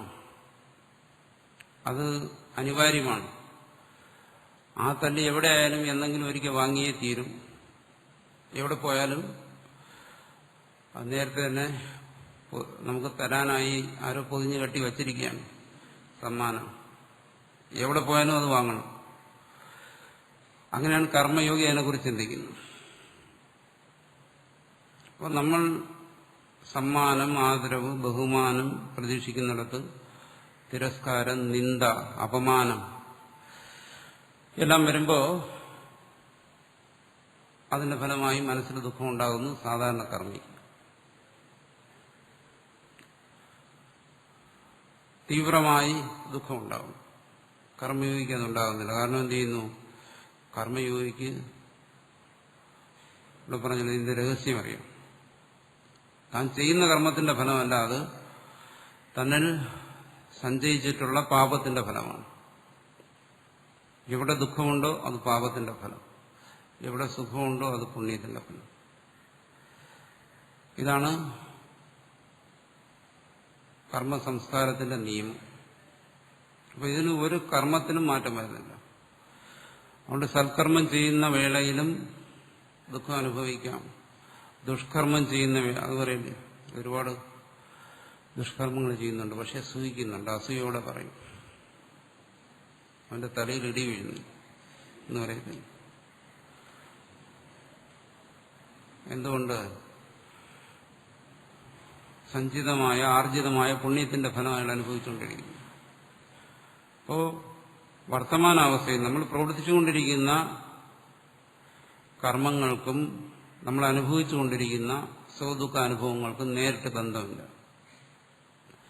അതുകൊണ്ടാണ് യോഗശാസ്ത്രത്തിനും മറ്റും പറയുന്നത് സുഖദുഃഖ അനുഭവങ്ങളെന്ന് പറയുന്നത് കർമ്മവിഭാഗമാണ്. നമ്മൾ കർമ്മഫലം എന്ന് പറയുന്നിടത്ത് അവിടെ വിഭാഗം എന്ന് പറയും. അതായത് വളരെ പാകപ്പെട്ടു വന്നത്. ഒരു സമയം നമ്മൾ അനുഭവിച്ചുകൊണ്ടിരിക്കുന്ന കർമ്മഫലമായ സുഖദുഃഖങ്ങളെന്ന് പറയുന്നത് ഇന്നുവരെ സഞ്ചിതമായിട്ടുള്ള സംസ്കാരത്തിൽ നിന്നുണ്ടായിട്ടുള്ള ഒരു ഫലമാണ്. ഒരു സത്കർമ്മം ചെയ്തു എന്ന് വിചാരിച്ച ഒരാൾക്ക് സുഖം കിട്ടണമെന്നില്ല. അത് പൂർവ്വപുണ്യങ്ങളോടുകൂടി ചേർന്നിട്ട് സുഖാനുഭവത്തെ ഉണ്ടാക്കാൻ, അങ്ങനെ ഒരു പരിണാമം അന്ധകരണത്തിൽ ഉണ്ടാക്കാനുള്ള ക്ഷമത ഉണ്ടെങ്കിലേ അത് സുഖമായി വരത്തുള്ളൂ. അവിടെ പ്രബലമായിരിക്കുന്ന പൂർവ്വ സംസ്കാരം പാപത്തിൻ്റെതാണെങ്കിൽ ദുഃഖം തന്നെ അനുഭവിക്കേണ്ടി വരും. അതുകൊണ്ടാണ് ആശ്രമത്തിൽ വന്നിട്ടും പലർക്കും ദുഃഖം മാറാത്തത്. അപ്പോൾ വിചാരിക്കും വീട്ടിൽ ഇരുന്നെങ്കിൽ സുഖമായിരുന്നേനെ. എന്നിട്ട് വീട്ടിൽ ഇരുന്നാലും ഇത് അനുഭവിക്കാനുള്ളതാണെങ്കിൽ അനുഭവിച്ചേ തീരും. പാപക്ഷയത്തിനുള്ള പരിഹാരങ്ങൾ ചെയ്തുകൊണ്ടിരിക്കുകയാണെങ്കിൽ ആ ദുഃഖത്തിന്റെ തീവ്രത കുറയ്ക്കാൻ പറ്റും. സംസ്കാര നാശത്തിനുള്ള അതാണ് കർമ്മയോഗം എന്ന് പറയുന്നത്. സാധാരണ കർമ്മങ്ങൾ എന്ത് ചെയ്യുന്നു? കർമ്മവാസനയെ ദൃഢപ്പെടുത്തുന്നു.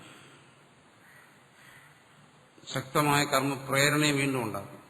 പക്ഷെ കർമ്മയോഗമാണെങ്കിലോ അതിനെ ശമിപ്പിക്കുന്നു. അതിന്റെ ഉപശമമാണ്. കർമ്മപ്രേരണകളെ അത് നശിപ്പിക്കുകയാണ്.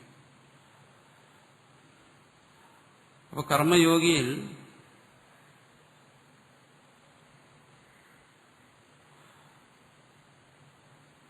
സുഖദുഃഖ പരിണാമങ്ങൾ മൃദുവായിരിക്കും,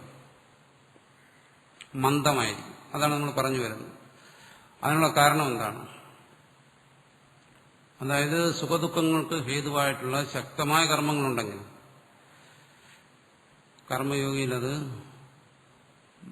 കർമ്മയോഗിയുടെ അന്ധകരണത്തിൽ അത് മന്ദമായ മൃദുവായ പരിണാമത്തെ ഉണ്ടാക്കും.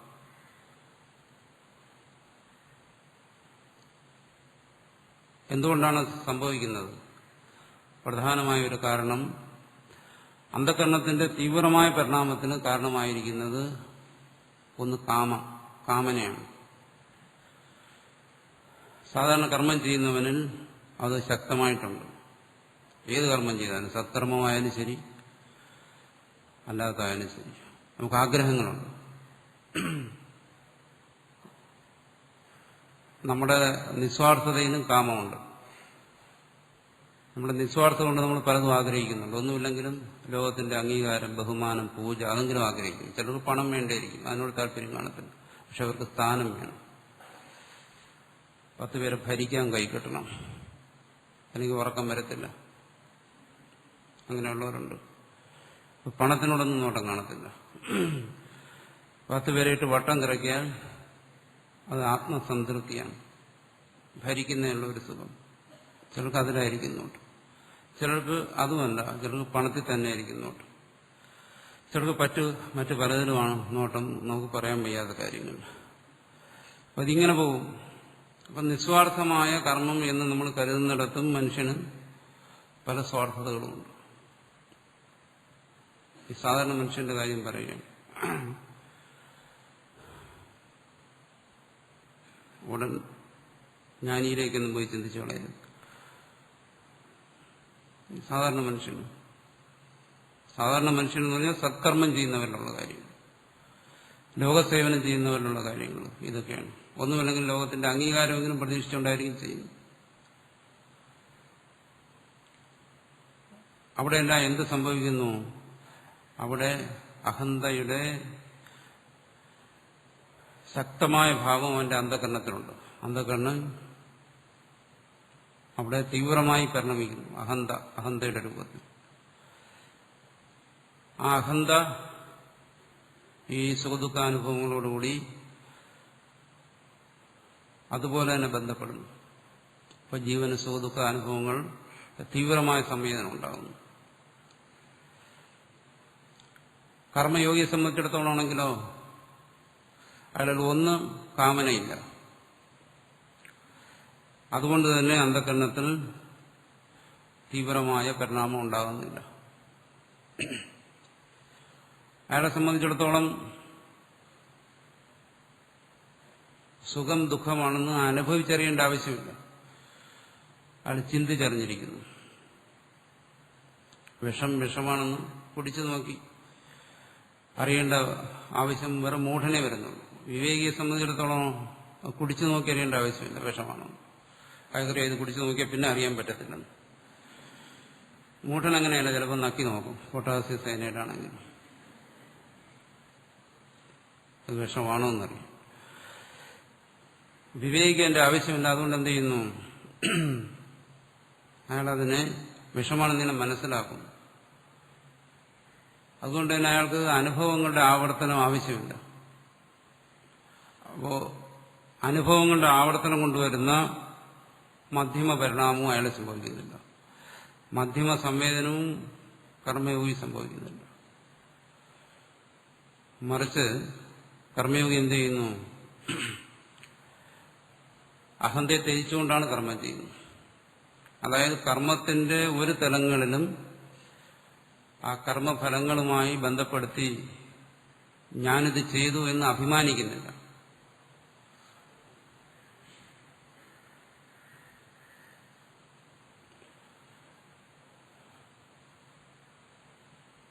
കർമ്മയോഗിയെ സംബന്ധിച്ചിടത്തോളം കർമ്മം എന്ന് പറയുന്നത് പെറ്റമ്മയെ പോലെയാണ്. എന്ന് പറഞ്ഞു കഴിഞ്ഞാൽ ഒരുവൻ ജനിച്ചതിന് ശേഷം അല്ല ഒരുവൻ അവന്റെ അമ്മയെ സ്വീകരിക്കുന്നത്, മാതൃത്വത്തെ സ്വീകരിക്കുന്നത് അതിനു മുമ്പ് തന്നെ സ്വീകരിച്ചു കഴിഞ്ഞു. മാതൃത്വത്തിലൂടെ അവന് ജന്മമാണ്. അപ്പൊ കർമ്മം എന്ന് പറയുന്നത് കർമ്മയോഗയെ സംബന്ധിച്ചിടത്തോളം ആ രീതിയിൽ വന്നു ചേർന്നാണ്. അയാൾ ബോധപൂർവ്വം സ്വീകരിച്ചതല്ല. കർമ്മികളാണെങ്കിലോ അഹന്തയെ മുൻനിർത്തി കർമ്മങ്ങളെ ഏറ്റെടുക്കുന്നു, സ്വീകരിക്കുന്നു. കർമ്മയോഗി കർമ്മത്തെ ചോദിച്ചു വാങ്ങുന്നില്ല. ആപ്ലിക്കേഷൻ കൊടുത്ത് ടെസ്റ്റ് ഇന്റർവ്യൂ നടത്തി പിന്നെ കർമ്മത്തിൽ കയറുന്നില്ല എന്നർത്ഥം. എന്നുവെച്ചാൽ അതിന്റെ അക്ഷരാർത്ഥത്തിലല്ല മനസ്സിലാക്കേണ്ടത്, അതിന്റെ താല്പര്യത്തെ മനസ്സിലാക്കുക. അയാളിൽ വന്നു ചേരുന്ന കർമ്മങ്ങളെയാണ് അയാൾ ചെയ്യുന്നത്. കർമ്മയോഗി ഏത് സാഹചര്യത്തിൽ എവിടെ വന്നു ചേരുന്നു ആ കർമ്മങ്ങളെ അയാൾ ചെയ്യുന്നു. അപ്പോൾ ചോദിക്കുന്നു, ദുഷ്കർമ്മങ്ങൾ വന്നു ചേർന്നാലോ? പെട്ടെന്ന് നമ്മുടെ മനസ്സ് അങ്ങോട്ട് പോകും. എന്ത് വന്നു ചേർന്നാലും ചെയ്യുമോ?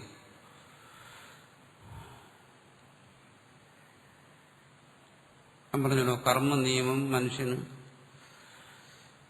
പിടികിട്ടുന്നതല്ല. പക്ഷെ ഈശ്വരീയമായൊരു നിയമമുണ്ട്. അതുകൊണ്ട് തന്നെ കർമ്മയോഗിയിൽ ദുഷ്കർമ്മങ്ങൾ വന്നു ചേരത്തില്ല. അങ്ങനെ ചിന്തിക്കേണ്ട കാര്യമില്ല. ദുഷ്കർമ്മങ്ങളെന്ന് പറയുന്നത് നമ്മൾ കയറി പിടിക്കുന്നതാണ്, വന്നു ചേരുന്നതല്ല. കർമ്മയോഗിയിൽ വന്നു ചേരുന്നത് സത്കർമ്മങ്ങൾ തന്നെയായിരിക്കും. നമ്മൾ പറയുന്ന ലോകസേവനവും മറ്റുമൊക്കെ തന്നെയായിരിക്കും. പരോപകാരാർത്ഥം ചെയ്യുന്ന പ്രവൃത്തികളായിരിക്കും. അത്തരം കർമ്മങ്ങൾ സഹജമായി വന്നു ചേരുകയാണ്. കർമ്മയോഗി അങ്ങനെ വന്നു ചേരുന്ന കർമ്മങ്ങളോട് അയാൾക്ക് മുഖം തിരിക്കാൻ പറ്റത്തില്ല. അതിനെ അനുഷ്ഠിക്കുന്നു.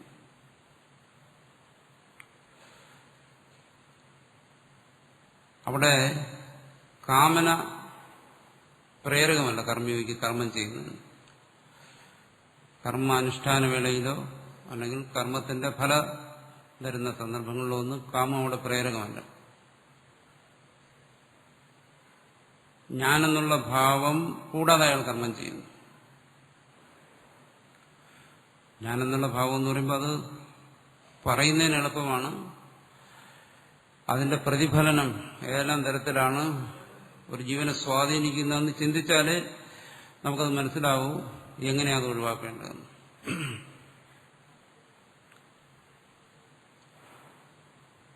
തന്റെ സാമർഥ്യത്തിൽ, കർമ്മം ചെയ്യുന്നതിനുള്ള സാമർഥ്യത്തിൽ അഭിമാനം തോന്നുക,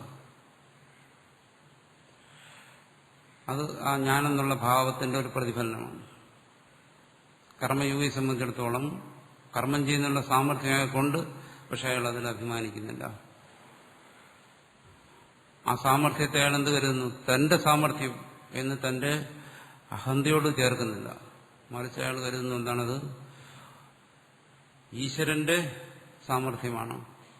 അതാണ് ഇവിടെ ഈശ്വരാർപ്പണം എന്ന് പറയുന്നത്. ഒരു കർമ്മയോഗി തന്റെ കർമ്മത്തിന്റെ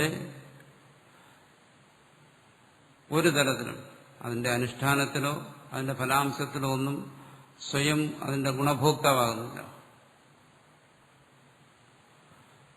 ഒരു കർമ്മി അങ്ങനെയല്ല. ആ പ്രവൃത്തിയുടെ എല്ലാ തലങ്ങളിലും അയാൾ അതിന്റെ ഗുണഭോക്താവായിരിക്കും. പക്ഷെ ഒരു കർമ്മയോഗി ഒരിക്കലും അങ്ങനെ ആകുന്നില്ല. ഒരു തരത്തിൽ, ഒരു ഭാഗത്ത് അതിൽ നിന്ന് ഒരു നേട്ടത്തെ തന്റേതായി ആർജിക്കാൻ, കാരണം നേട്ടങ്ങൾ എന്ന് പറയുന്നത് എല്ലാം ലൗകികമാണ്. അതാണ് കർമ്മയോഗിയുടെ ത്യാഗം എന്ന് പറയുന്നത്. അഹന്തത്യാഗം എന്ന് പറയുന്നതാണ്. പറഞ്ഞല്ലോ, നമ്മളൊരു സത്കർമ്മം ചെയ്യുന്നു. ആ സത്കർമ്മത്തിന് സമൂഹത്തിൽ നിന്നുള്ള അംഗീകാരം, ആ അംഗീകാരത്തെ ഒരു കർമ്മയോഗി സ്വീകരിക്കുന്നില്ല. അതിന് മനസ്സുകൊണ്ട് അതിനെ വരിക്കുന്നില്ല, തന്റേതാക്കുന്നില്ല. അംഗീകാരം അവിടെ ഉണ്ടായിരിക്കാം. ഈ പറയുന്ന കാര്യങ്ങളെല്ലാം തികച്ചും മാനസികമാണ്.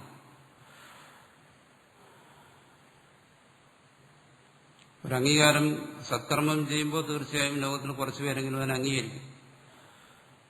ലോകത്തിന്റെ അംഗീകാരം അവിടെ നിലനിൽക്കുന്നു. പക്ഷെ അംഗീകാരത്തെ കർമ്മയോഗി സ്വാംശീകരിക്കുന്നില്ല. ആ അംഗീകാരത്തെ ഒരാൾ സ്വാംശീകരിക്കുമ്പോൾ അവിടെ അഹന്ത വരും. ഞാൻ ചെയ്ത പ്രവൃത്തിയുടെ ഫലം എനിക്ക് കിട്ടി എന്ന് വരുന്നു. അപ്പൊ ലോകസമ്മതി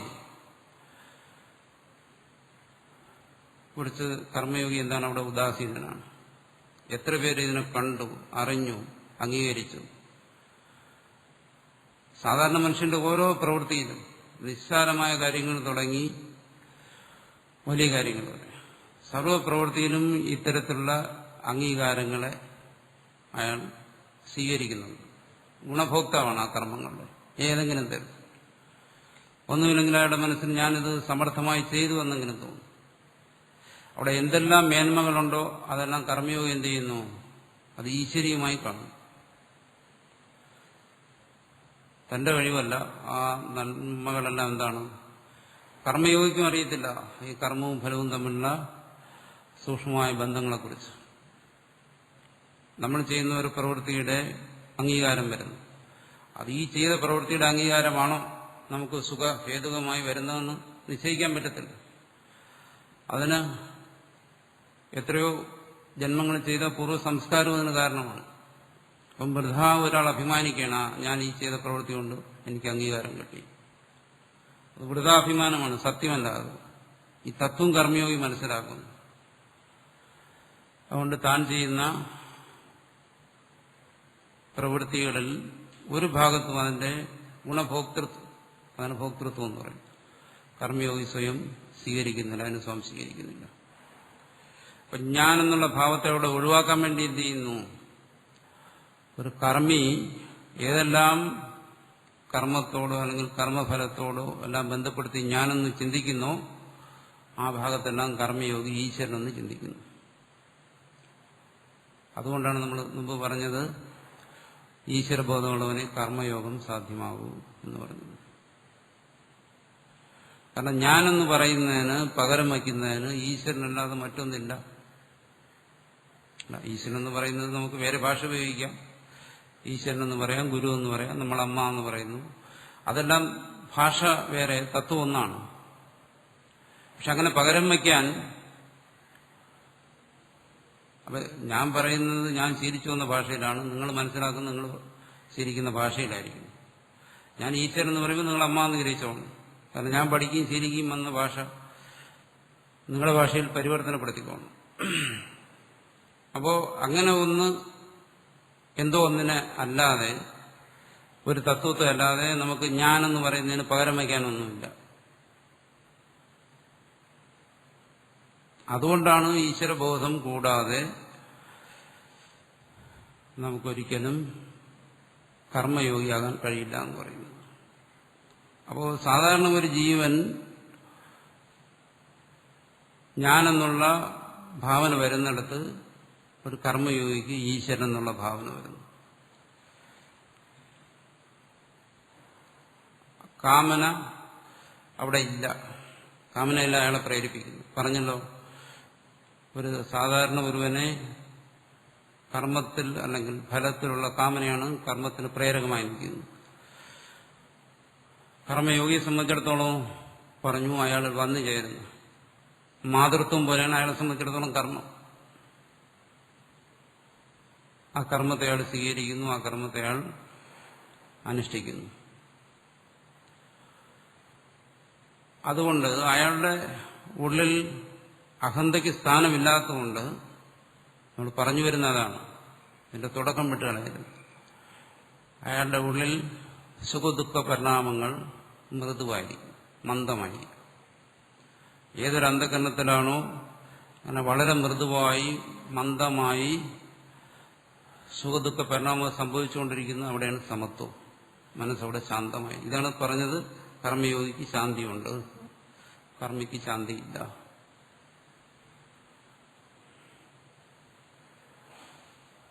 ആ ശാന്തി, മനസ്സിന് വരുന്ന സമാധാനം, അതാണ് ചിത്തശുദ്ധി എന്ന് പറയുന്നത്. ശാസ്ത്രത്തിൽ അതിന് പറയും രാഗദ്വേഷാദീനാം അഭാവഃ എന്ന് പറയും ആചാര്യസമയം. ചിത്തശുദ്ധി എന്ന് പറയുന്നത് രാഗദ്വേഷാദികളുടെ അഭാവമാണ് എന്ന് പറയും.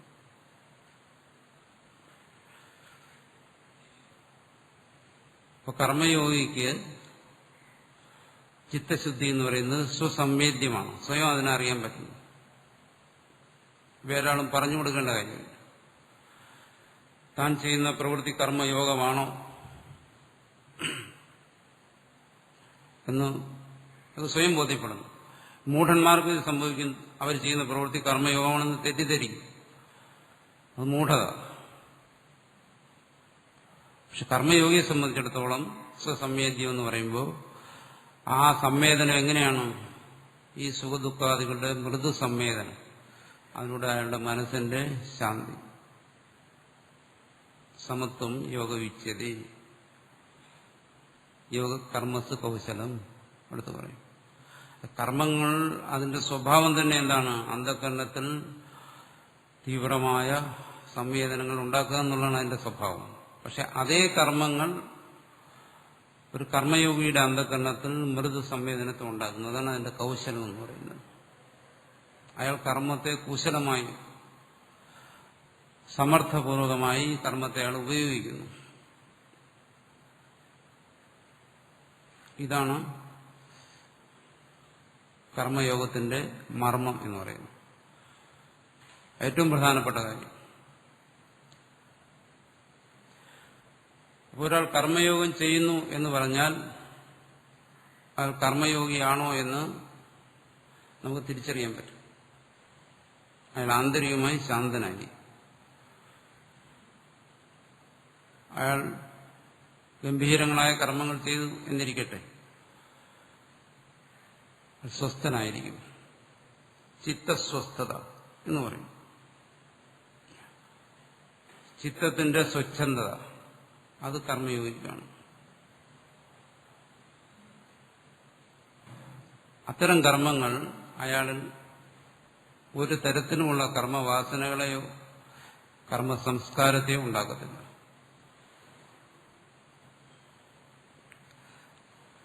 പിന്നീട് മുമ്പ് സംഭവിച്ചതുപോലെ, അനേക ജന്മങ്ങളിൽ സമ്പാദിച്ചതുപോലെയുള്ള കർമ്മസഞ്ചയം ഉണ്ടാകുന്നില്ല. എന്തുകൊണ്ടാണത് സംഭവിക്കാത്തത്? നേരത്തെ പറഞ്ഞു, ജീവനെ കർമ്മഫലങ്ങളുമായി ബന്ധപ്പെടുത്തുന്നത് അഹന്തയാണ്. എവിടെയാണോ അഹന്തയുടെ ത്യാഗം വരുന്നത്, അഹം എന്നുള്ളത് എന്ന് ചിന്തിക്കേണ്ടി വരുന്ന സ്ഥാനത്തെല്ലാം ഈശ്വരൻ എന്ന് ചിന്തിക്കുന്നത് അവിടെ പിന്നെ കർമ്മം സംസ്കാരം വർദ്ധിക്കുന്നതിനുള്ള ഉപാധികളില്ല. കർമ്മസംസ്കാരം വർദ്ധിക്കുന്നതിനുള്ള ഉപാധി ഈ അഹന്തയാണ്. കാരണം സംസ്കാരം സഞ്ചയിക്കേണ്ടത് അന്ധകരണത്തിലാണ്. ജീവനെ അന്ധകരണവുമായി ബന്ധപ്പെടുന്നത് അഹന്ത. പ്രത്യേകം മനസ്സിലാക്കണം. സംസ്കാരം സഞ്ചയിക്കേണ്ടത്, നമുക്ക് ഒരുമിച്ച് കൂട്ടി വയ്ക്കേണ്ടത് എവിടെ? വയ്ക്കുന്നത് എവിടെ? അന്ധകരണത്തിൽ. ആ അന്ധകരണവും ജീവനുമായി ബന്ധപ്പെടുന്ന കണ്ണി ആണ് അഹങ്കാരം. അഹങ്കാരമില്ലെങ്കിൽ പിന്നെ സംസ്കാരം സഞ്ചയിക്കത്തില്ല. കാരണം ഇടയ്ക്കുള്ള കണ്ണി മുറിഞ്ഞുപോയി. അതുകൊണ്ടാണ് ആ പറയുന്നതിനൊരു യുക്തിയുണ്ട്. കർമ്മയോഗിയിൽ കർമ്മസംസ്കാരം ഉണ്ടാകുന്നില്ല. ഇത് പറഞ്ഞു വരുമ്പോൾ ഇതൊരു നിസ്സാരമായ കാര്യമല്ല. വളരെ ബോധപൂർവം അനുഷ്ഠിക്കേണ്ട ഒരു പ്രക്രിയയാണ് ഈ കർമ്മയോഗം എന്ന് പറയുന്നത്. കർമ്മം അനുഷ്ഠിക്കുക, അതേസമയം കർമ്മഫലത്തിന് ഹേതുവാകാതെ ഇരിക്കുക. കർമ്മയോഗിയിൽ എന്ത് ചെയ്യുന്നു? അപ്പോൾ അവിടെ ചോദിക്കും, ചില മനസ്സിൽ പറയും, അവിടെ ഈ സുഖദുഃഖങ്ങൾ മൃദുവായി ഉണ്ട് എന്ന് പറഞ്ഞ എന്തുകൊണ്ട് അതും ഒഴിവാക്കിക്കൂടാ? അതും ഉണ്ടാകാതിരുന്നൂടെ എന്ന് ചോദിക്കും.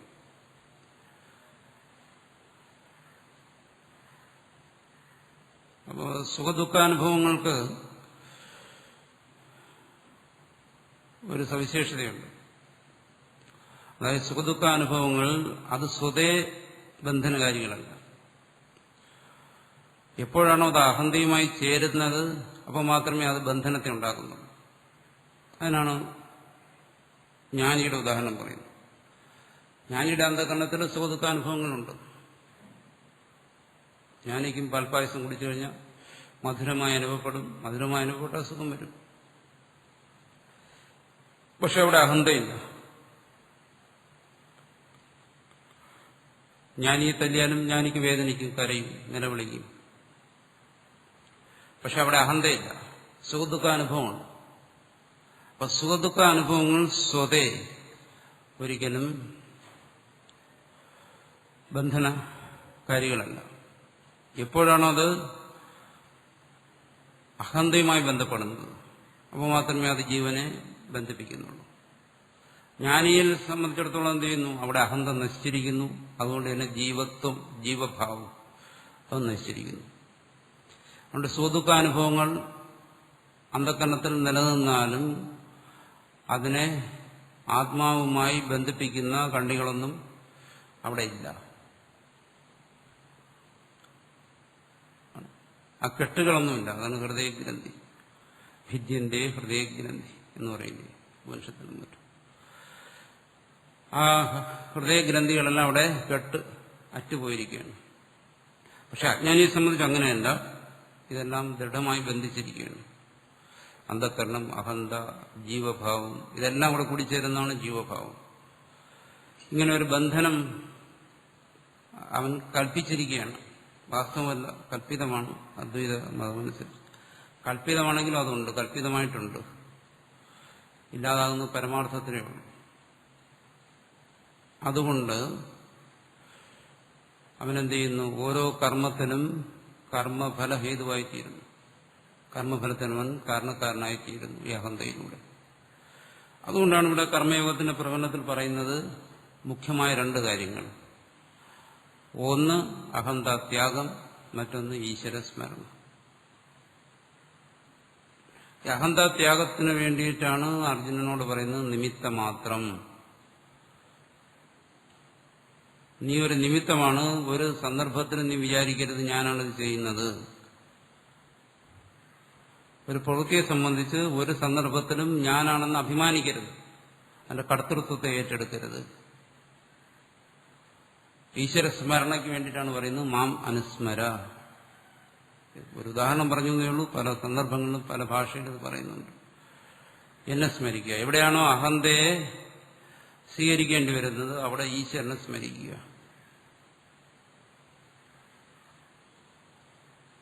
ഇതാണ് കർമ്മയോഗിയുടെ ഭക്തി എന്ന് പറയുന്നത്.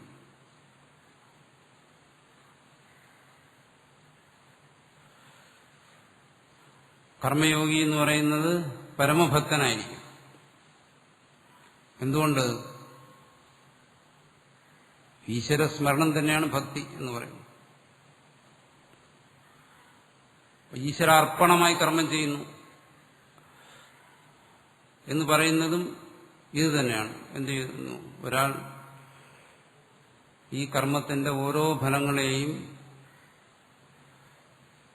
താൻ തനിക്ക് വേണ്ടി എന്ന് കരുതുമ്പോൾ അവിടെയെല്ലാം എന്ത് ചെയ്യുന്നു? കർമ്മയോഗി അത് ഈശ്വരൻ എന്ന് കരുതുന്നു. അപ്പൊ താൻ സ്വീകരിക്കേണ്ടിടത്ത് ഈശ്വരൻ എന്നുള്ള സങ്കല്പം വരുന്നത് കൊണ്ട് അതെല്ലാം ഈശ്വരൻ അർപ്പിതമാകും. ബാഹ്യമായി നമ്മൾ പുഷ്പമെടുത്ത് അർച്ചിക്കുന്നത് പോലെ എടുത്തങ്ങോട്ട് വയ്ക്കുകയോ മാറ്റുകയോ ഒന്നും ചെയ്യുകയല്ല ഇവിടെ ചെയ്യുന്നു. അതിൻ്റെയൊന്നും ആവശ്യമില്ല. അഹം എന്നുള്ള സങ്കല്പത്തിന്റെ സ്ഥാനത്ത് ഈശ്വരൻ എന്നുള്ള സങ്കല്പം അതിന് പകരം വെച്ചാൽ മതി.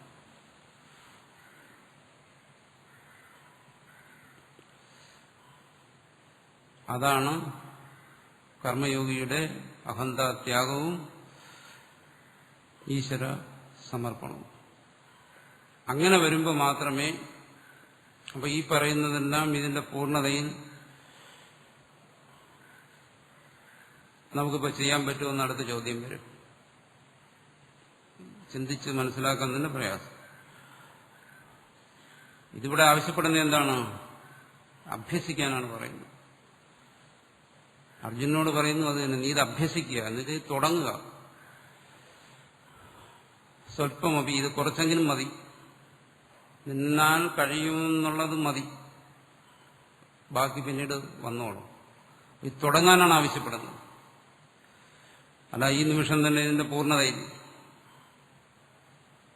നിന്നുകൊണ്ട് അഹന്താത്യാഗവും ഈശ്വര സമർപ്പണവും എന്നല്ല ഇവിടെ. എന്നാൽ ഭഗവാൻ അർജുനോട് പോലും അവകാശപ്പെടുന്നില്ല. അഭ്യാസേന കൗന്ദേയ, അഭ്യാസം കൊണ്ട് ഇത് സാധിക്കും. അർജുനൻ തന്നെ പറയുന്നുണ്ട്, ഇതൊന്നും ശ്രദ്ധിക്കാൻ എന്റെ മനസ്സ് നിൽക്കുന്നില്ല എന്ന് പറയുമ്പോൾ ഭഗവാൻ അവിടെ എന്താണ് അനുവദിക്കുന്ന? ഒരു ശ്രമം. അതെന്തായാലും കൂടിയിരിക്കും. ആ ശ്രമത്തിന് ഒരു മനസ്സില്ലെങ്കിൽ വേറെ എന്തെങ്കിലും പണിക്ക് പോവുക. ഇതെല്ലാം നിർത്തി വെച്ചിട്ട് ഉള്ള കൃഷിയോ കച്ചവടമോ വാണിജ്യം വേറെ എന്തെല്ലാം മണ്ഡലങ്ങളുണ്ട്, പോവുക. ആരും ചോദ്യം ചെയ്യാനില്ല. കർത്തൃതന്ത്രമാണ്. എല്ലാ കർമ്മങ്ങളും കർത്താവിന് അധീനമാണ്. നമുക്ക് ഇഷ്ടമുള്ള പണി ചെയ്യാം. പക്ഷേ ഇതിനെക്കുറിച്ച് നമ്മൾ ചിന്തിക്കുമ്പോൾ ഭഗവാൻ പറയുന്നത് എന്താണ്? അഭ്യാസം ആരംഭിക്കാനാണ് പറയുന്നത്. ഒന്ന് തുടങ്ങി വയ്ക്കുക.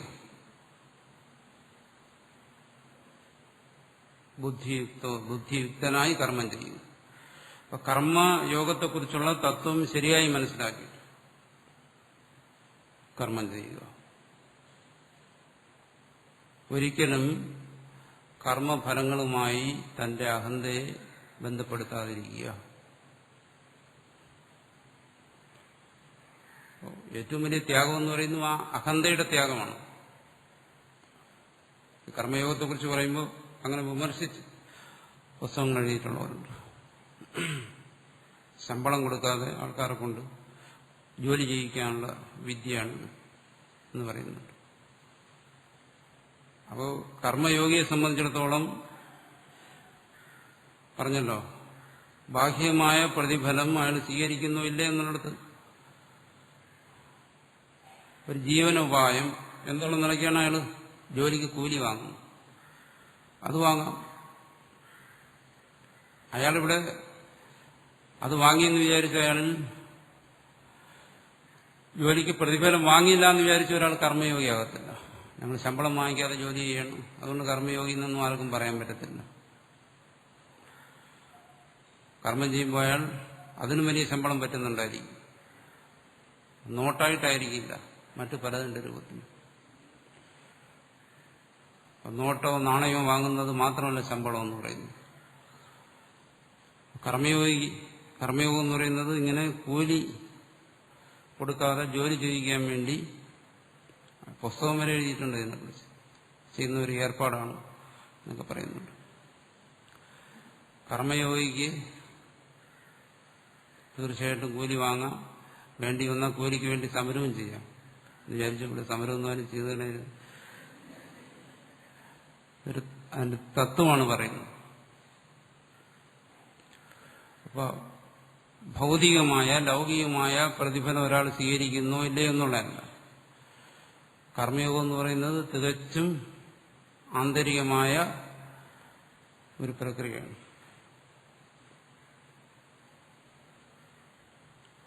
അതാണ് ഇതിന് ബുദ്ധി എന്ന് ഭഗവാൻ തന്നെ പറഞ്ഞത്. എന്തുകൊണ്ട് ബുദ്ധി എന്നുള്ള കർമ്മം വേറെ ബുദ്ധി വേറെ. ബുദ്ധിയുക്തനായി കർമ്മം എന്ന് പറയുന്നത് അതൊരിക്കലും ബുദ്ധിയാകത്തില്ല. കർമ്മം തന്നെയാണ്. അപ്പോൾ ഒരാൾ പ്രവർത്തിക്കുന്നു. അപ്പോൾ ഏതൊരു പ്രവൃത്തിയും അയാളിൽ വന്നു ചേരുന്ന ധാർമ്മികമായ സദാചാരമായ ഏതൊരു പ്രവൃത്തിയും ഒരാൾക്ക് യോഗാത്മകമായി അനുഷ്ഠിക്കാം. അതിനുള്ള പ്രതിഫലം, ആ പ്രതിഫലം എന്ന് പറയുന്നത് എന്താണ്? അത് കർമ്മയോഗവുമായി ബന്ധപ്പെട്ടതല്ല. അത്തരം പ്രതിഫലങ്ങളെന്ന് പറയുന്നത് ജീവനോപായങ്ങളാണ്. ശരീരം നിലനിൽക്കുന്നെങ്കിൽ അവിടെ പ്രാണവായു വേണം. ശരീരം നിലനിൽക്കണമെങ്കിൽ ഭക്ഷണം വേണം. അത് ഭൗതികമായ സംരക്ഷണ ഉപായങ്ങളാണ്. അതിലാണ് ഈ പ്രതിഫലവും മറ്റും വരുന്നത്. ഇവിടെ പറയുന്ന പ്രതിഫലം അതല്ല, കർമ്മഫലം എന്ന് പറയുന്നത്. ഇവിടെ കർമ്മഫലം എന്ന് പറയുന്നത് മുഖ്യമായും എന്താണ്? സുഖദുഃഖങ്ങളാണ്. നമ്മൾ ജോലി ചെയ്തിട്ട് ആർക്ക് ശമ്പളമായിട്ട് സുഖവും ദുഃഖവും കൊടുക്കാറില്ല. ഒരു യജമാനും ഒരു മുതലാളിക്കും അത് കൊടുക്കാൻ പറ്റത്തില്ല. അതിനാരും വിലപേശാറുമില്ല. കൂടുതൽ വേണം എന്ന് പറഞ്ഞാൽ അതിനുവേണ്ടി ആരും സമരം ചെയ്യാറുമില്ല. അപ്പൊ സമരം ചെയ്യാൻ വയ്യാത്ത ഒരു പ്രതിഫലമാണിത്.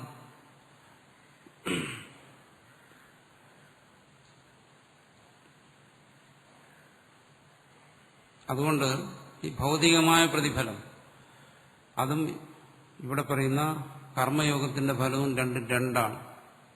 രണ്ടും ഒന്നല്ല. അതിന് അങ്ങനെ പറഞ്ഞു കഴിഞ്ഞാൽ കർമ്മയോഗം എന്ന് പറയുന്നത് സാമൂഹ്യ നീതിക്ക് നിരക്കാത്ത ഒന്നെന്ന് വരും.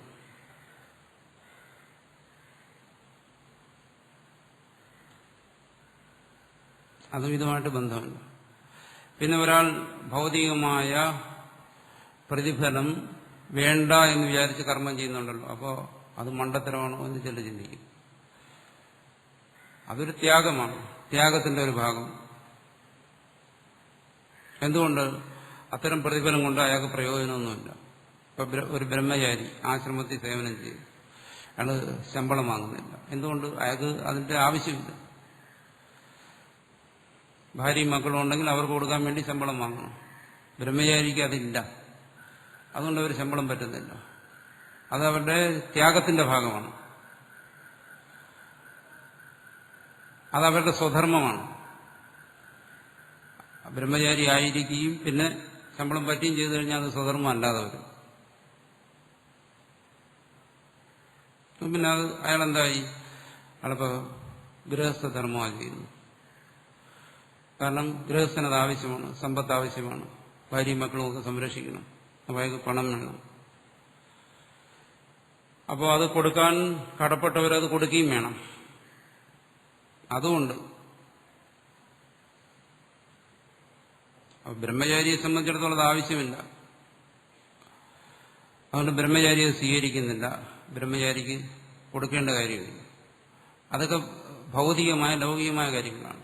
പക്ഷെ ഗൃഹസ്ഥനത് ആവശ്യമുണ്ട്, അതുകൊണ്ട് അത് ഗൃഹസ്ഥൻ സ്വീകരിക്കുന്നു, ഗൃഹസ്ഥനത് കൊടുക്കേണ്ടിയും വരും. എവിടെയായി ബ്രഹ്മചാരിയുടെ ജീവിതം എന്ന് പറയുന്നത് അത് പൂർണ്ണമായും ത്യാഗമാണ്. അതിന്റെ ഭൗതികമായ അംശങ്ങളെ പോലും അയാൾ ത്യജിക്കുന്നു. ബ്രഹ്മചാരി, സന്യാസി എന്നൊക്കെ പറയുന്നു. ഒരു ഗൃഹസ്ഥന് അങ്ങനെ ത്യജിക്കാൻ പറ്റത്തില്ല. ഒരു ബ്രഹ്മചാരിയെ സംബന്ധിച്ചിടത്തോളം അയാളുടെ ഭൗതികമായ ആവശ്യങ്ങൾ വളരെ പരിമിതമാണ്. അതുകൊണ്ട് അയാൾ കൂലി, പ്രതിഫലം മറ്റൊരാളെ പോലെ സ്വീകരിക്കേണ്ട ആവശ്യം അയാൾക്ക് വരുന്നില്ല. കാരണം അയാൾ ത്യാഗത്തിന്റെ മാർഗത്തിലാണ് ജീവിക്കുന്നത്. അവിടെ അത് ശരിയാണ്. പക്ഷെ മറ്റുള്ളവരെ സംബന്ധിച്ച് അങ്ങനെയല്ല. അവർക്ക് പ്രതിഫലത്തിന്റെ ആവശ്യമുണ്ട്. അപ്പോൾ അവിടെ ഭൗതികമായ പ്രതിഫലത്തിന് അവിടെയെല്ലാം പ്രസക്തിയുണ്ട്. അതൊരു മറ്റൊരു വിഷയമാണ്. അതിൽ പിന്നെ ന്യായ അന്യായങ്ങളെന്ന് പറയുന്നത് പിന്നെ ഭൗതികമായ ന്യായ അന്യായങ്ങളാണ്. അതിനെ കർമ്മയോഗവുമായി ബന്ധപ്പെടുത്തരുതെന്ന് പറയാൻ വേണ്ടിയിട്ടാണ് ഞാൻ കൂലിയെ കുറിച്ച് പറഞ്ഞത്. കാരണം കർമ്മയോഗം ഒരാൾ പറയുന്നു, ആശ്രമത്തിൽ വന്നു, ആശ്രമത്തിൽ സേവകൾ ചെയ്യുന്നു, പ്രതിഫലം പറ്റുന്നില്ല, അതുകൊണ്ട് ഞാൻ കർമ്മയോഗിയാണ് എന്നൊന്നും ആരും ധരിച്ചളയരുത്. ഈ പറഞ്ഞ വിവരങ്ങളില്ലാത്തവൻ കർമ്മയോഗിയല്ല. ഈ വിവരങ്ങൾ ധരിച്ചുകൊണ്ട് ബുദ്ധിയുക്തനായി ആരാണോ കർമ്മം ചെയ്യുന്നത് അയാൾ കർമ്മയോഗിയാണ്. അയാൾ ഗൃഹസ്ഥനായാലും അയാൾ കർമ്മയോഗിയാണ്. ഒരു കർമ്മയോഗി വീട്ടിലിരുന്നാലും അയാൾ കർമ്മയോഗിയാണ്. ഭാര്യയും മക്കളെയൊക്കെ സംരക്ഷിച്ചാലും അയാൾ കർമ്മയോഗി തന്നെയാണ്, ഒരു സംശയമില്ല. എന്തുകൊണ്ട്? അവിടെ ബാഹ്യമായിട്ടുള്ള ആചരണമല്ല പ്രാധാന്യം. കാരണം ഗൃഹസ്ഥനും ചെയ്യുന്ന എന്താണ്? സ്വധർമ്മമാണ്. ബ്രഹ്മചാരി ചെയ്യുന്ന എന്താണ്? സ്വധർമ്മം. ഇപ്പൊ ധർമ്മം എന്നുള്ള നിലയ്ക്ക് രണ്ടുപേരും ചെയ്യുന്നതിന് യാതൊരു വ്യത്യാസമില്ല. വ്യത്യാസം വരുന്ന ഇവിടെ ആന്തരികമായ മനോഭാവത്തിലാണ്. ആ മനോഭാവം യോഗയുക്തമാണെങ്കിൽ, ഭഗവാൻ പറയുന്ന പോലെ ബുദ്ധിയുക്തമാണെങ്കിൽ രണ്ടുപേരും തുല്യരാണ്, ഒരു വ്യത്യാസമില്ല.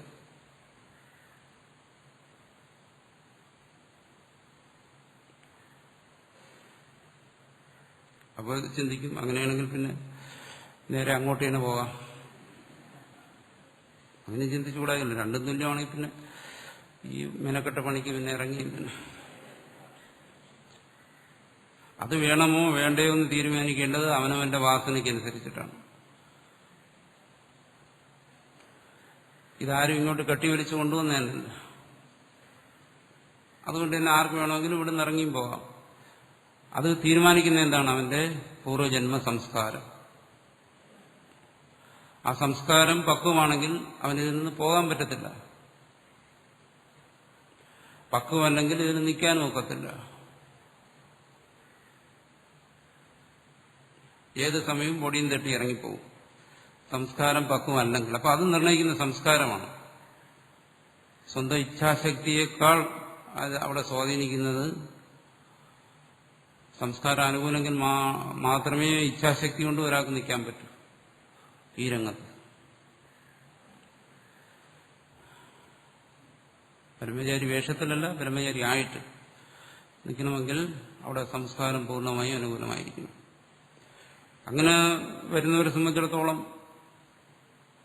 അതിൻ്റെതായ ഒരു ശ്രേഷ്ഠത ആ ജീവിതത്തിനുണ്ടാവും, അതിൻ്റെതായ ഒരു പരിശുദ്ധി. അല്ല, ശ്രേഷ്ഠത എന്നല്ല പറയേണ്ടത്, ആ ജീവിതത്തിന്റെ ഒരു പരിശുദ്ധി അത് ആ ജീവിതത്തിനുണ്ടാവും. അതാണ് അതിന്റെ മേന്മ. പക്ഷെ അത് ഏത് തലത്തിലായാലും ശരി, കർമ്മയോഗം എന്ന് പറയുന്നിടത്ത് ബാഹ്യമായ പ്രതിഫലം നമ്മൾ കൊടുക്കുക അല്ലെങ്കിൽ സ്വീകരിക്കുക അതുമായിട്ട് ബന്ധമില്ല. കർമ്മയോഗത്തിന് അതിനെ സ്വീകരിക്കുകയോ ത്യജിക്കുകയോ അതുമായിട്ട് ബന്ധമില്ല.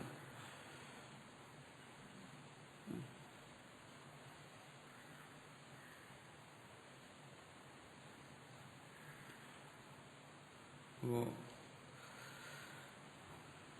ഇവിടെ നമ്മൾ പറഞ്ഞു വന്നത് എന്താണ്? കർമ്മഫലത്തിന് ഹേതുവാകരുത്. ഒരു ജീവൻ കർമ്മഫലത്തിന് ഹേതുവാകുന്നത് അഹന്ത എന്നുള്ള മാധ്യമത്തിലൂടെയാണ്. ചുരുക്കി പറഞ്ഞു കഴിഞ്ഞാൽ അഹന്തയെ സ്മരിക്കുന്നിടത്ത് ഈശ്വരനെ സ്മരിച്ചു കഴിഞ്ഞാൽ അയാൾ കർമ്മഫലത്തിന് ഹേതുവായി തീരുന്നില്ല എന്നുള്ളതാണ്. അത് കൂടുതൽ ഈ വിഷയത്തിൽ ഒരുപാട് കാര്യങ്ങൾ നമ്മൾ ചിന്തിച്ച് മനസ്സിലാക്കേണ്ടതുണ്ട്. അതിലൊരു ലേശം ഭാഗമേ നമ്മൾ സ്പർശിച്ചിട്ടുള്ളൂ. നമ്മൾ സ്വയം തന്നെ അത് ചിന്തിച്ച് മനസ്സിലാക്കേണ്ടതാണ്. ഈ ശ്ലോകത്തിലേക്ക് നോക്കാം. കർമ്മണ്യേവാധികാരസ്തേ മാ ഫലേഷു കദാചന മാ കർമ്മഫലഹേതുർഭൂ മാതേ സംഗോ സ്വകർമ്മണി